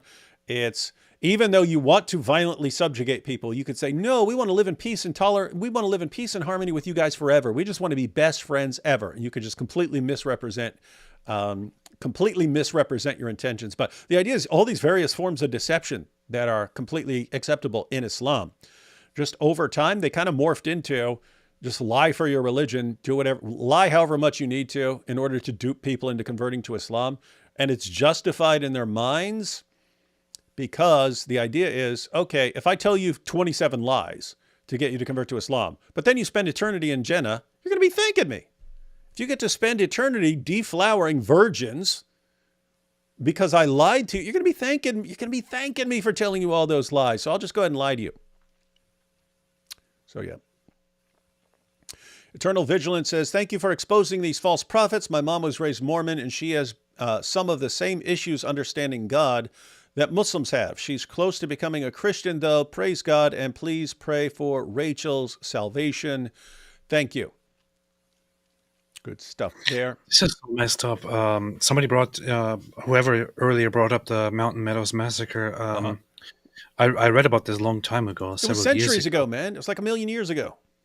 I know, but the funny thing is, it all apparently arose because of a mistake, because of the whole idea that they might be invaded and a war might break out. I don't know, prophetic issues, territorial issues, and so on. Started attacking and fighting with this random group of migrants who were just going for wealth or a better life or business, whatever it is. The Mormons actually employed Native American troops to disguise themselves and make it look like it's Native Americans attacking them and killing them. Dang. And then once it was revealed, or once they suspected that they were actually spotted and their true identity was revealed, they played a trick of acting as if they are making peace and submitting their weapons and all that to then lure the other side out and then massacre them. Wow. Altogether and so on. It's possible instigation by Brigham Young and others. Powerful. Sorry, I meant Brigham Young. Sorry. Goat Hub says, stolen from someone in chat, Momo meets Saitama, One Punch Man meets 1 Inch Man. Hey, it's 1.8 inch man. Get it right. Don't be underselling Muhammad. Stu says, in 1992 election, Bill Clinton came in 3rd place in Utah. Huh. That's interesting. The Book of Mormon has never been altered or changed since 1981. 33 years of perfect preservation. I challenge you to equal its literariness. It would be funny if Mormons used the exact same kinds of arguments that Muslims used. Dan Dave says, is Israel analogous to a modern day crusader state? Muslims thought they won the Crusades. Little did they know Christians waited 800 years for the final move. I'd say no, it's just totally different situations. But the parallel is that you had a bunch of groups that are sick of Muslims getting away with a lot of stuff, and they finally say, you know what, I'm not going to put up with this anymore. And guess what? Islam's going to be doing that to a lot more people now, because Islam just can't stop. It comes at you and comes at you and comes at you until you make it stop. And then when you make them stop, they go, oh, look, poor asshole. Why are you doing this to us? We don't understand. Approximately year 2017, when in SLC, a radio program host stated that depending on the level they are at LDS, praying for God to punish for killing. This is massively confusing, all the abbreviations here. Praying for God to punish the United States for killing Joseph Smith. Oh, Joseph Smith. Pray for Latter-day Saints for U.S. all, John 3:16. A Jizonya where the eyes are the leather straps of the foreigners when committing to this whole debacle of Islam. Hezbollah leader contracts don't mention whether what kind of virgins they get. Goats, men? The world will never know. Hey, is this normal? Well, I just decided to Google Brigham Young just to get some of those jokes, and then what I found is that there is actually a daycare called Brigham Young Academy oh my goodness. in Nevada, and I thought it's a joke at first, but then it's an actual daycare, and it's Wow. called Brigham Young Academy. That is weird stuff. That's weird, wild stuff. Andy here, pair character. Oh, that's a super sticker. Thank you. And let's see, Megatron. Lastly, my rap song is targeted at that guy Loki. Okay, so the rap song is about AP's hero, the greatest rapper of all time, Loki, and the most brilliant commentator on all things having to do with Israel and Gaza Alhamdulillah. and Hezbollah.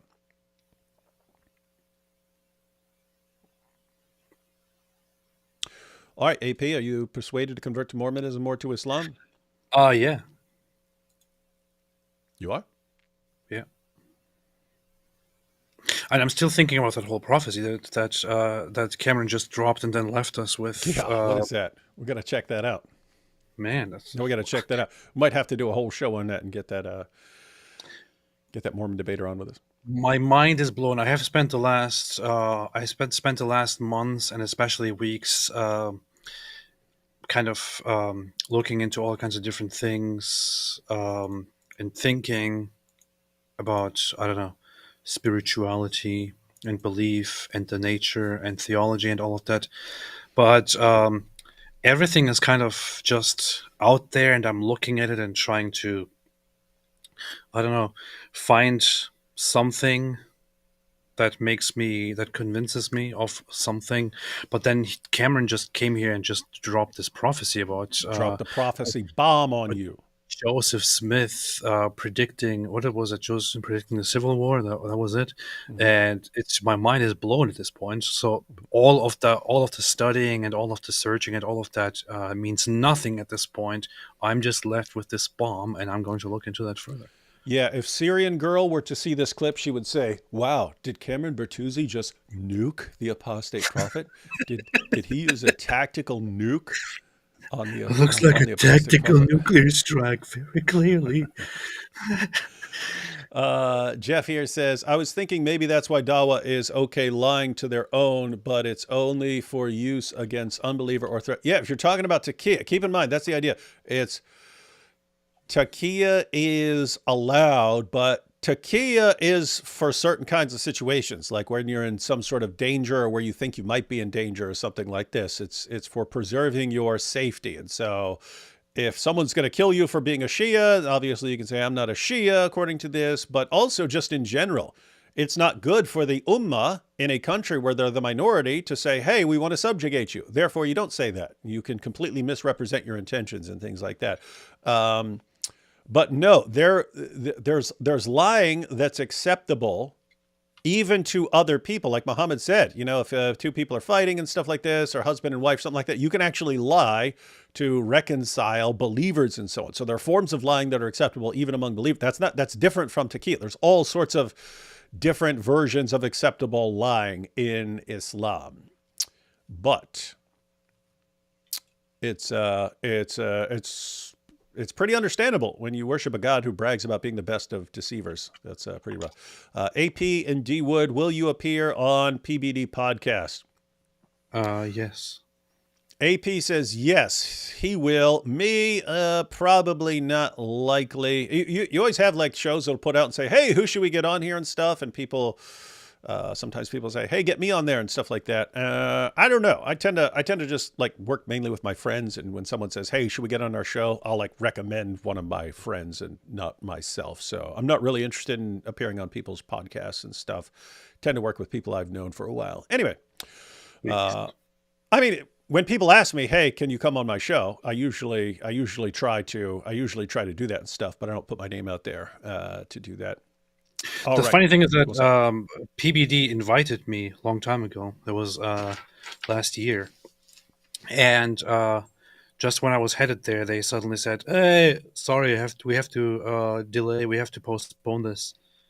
And then they said, "Actually, we're going to have to do another episode next year sometime about religion, and we want to have you on that." And I was like, "Yeah, okay, whatever, man." So that's how we left it. And what? So AP messed that one up. He messed up that perfect opportunity. Not surprising. It's what AP does. And I wonder if AP can rap the song better than you. There's no chance that AP can rap anything better than me, including presents. Which song? He referred to the song that he shared, which I'll be checking out, and then I will tell you if it's the worst Inshallah. thing I've ever heard in my entire life. All right, Inshallah. everyone. All right, everyone. Again, there's a link in the description box to Cameron's video if you want to share that. And he wants to popularize the argument. So if you like the argument, definitely help him out by sharing that. And there's a link to Cameron's channel. He has been making some videos on Islam, having various scholars on there to discuss things with him. So definitely want to check out his channel.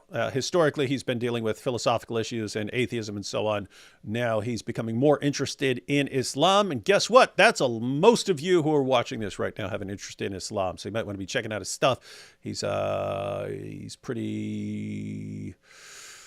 He puts a lot of thought into his videos and tries to make good arguments and even arguments that other people aren't making. So definitely want to check that out. All right, guys. AP, do we have an official plan for tomorrow since it is October 7th?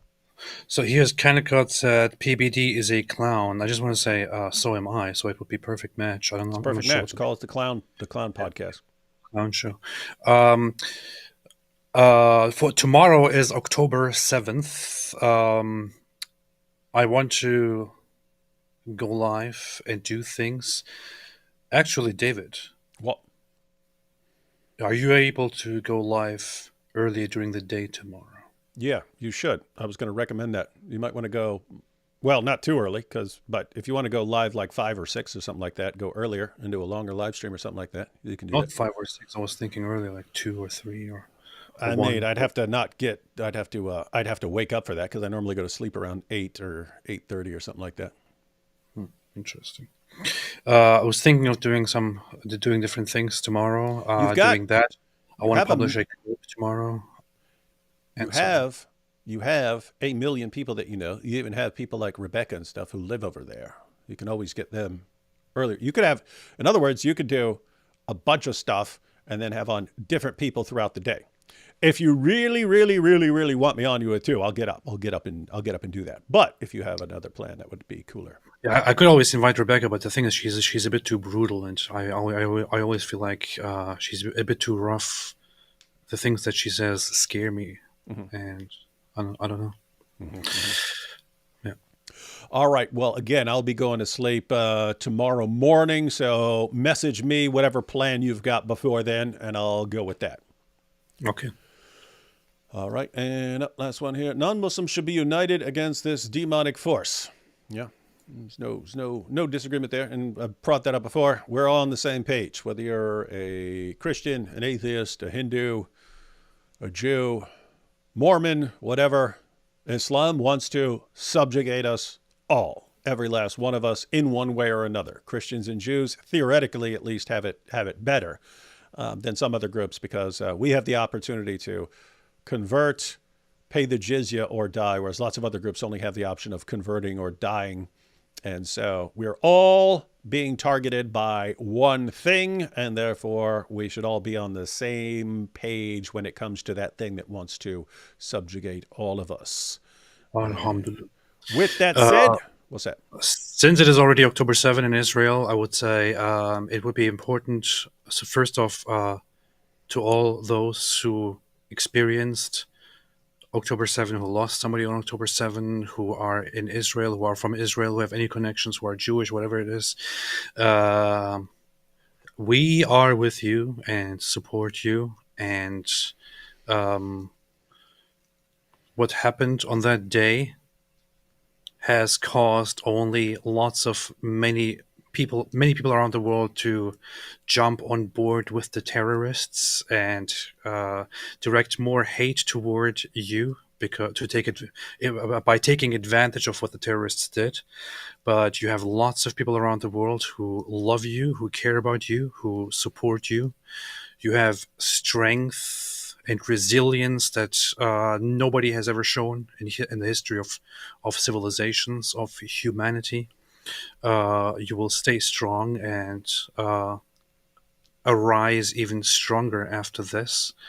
David and I are very, very much supportive and will be there. And I would say that this October 7 and everything that happened afterward should actually be an opportunity to realize how messed up Islamic terrorism actually is, how messed up the whole Palestinian idea actually is, and how it very much relies on this Nazi like idea of wanting to eradicate the Jews and establish the caliphate and not let them breathe, and so on. The opposite of that should happen. And Jews have a love for life. Israel has a love for life, and if anyone in that region, in that piece of land, in that little strip of land, deserves to survive and be supreme and rule in the end, it would not be the clearly evil side. It would rather be the side that actually cares about life, that wants to protect life, that builds and that does not destroy. And I hope that Israel doesn't listen to anybody right now and simply goes and cares about defending themselves and elevating their position in that land, because that's what you deserve. And there's a bright side to everything that's going on, and that you have the Free Palestine crowd becoming more and more unhinged as they don't get their way. And as they become more and more unhinged, they are increasingly praising the October 7th attacks and so on. And they're basically showing people their true colors. And so people who 6 or 8 months ago were going, yeah, gosh, look at this. Look at what's happening in Gaza. Now are starting to go, wait a minute. And they're seeing what Israel is actually up against. People who love rape and torture and slaughtering everyone who has anything to do with being Jewish. People are catching on to it. People are catching on. And once the world sees the true colors, you're going to have a lot more people on your side. And the people who are raining down threats and calling for more October 7th and so on, they will be exposed for what they are. So, couple of final short super chats real quick. The Book of Mormon says black skin is a curse. I've heard that. I'm not familiar with it, so I don't know enough to comment. Pogroms by Pierre Rehouve. What is that? A poem? A painting? Pogroms by Pierre Rehouve. Not sure.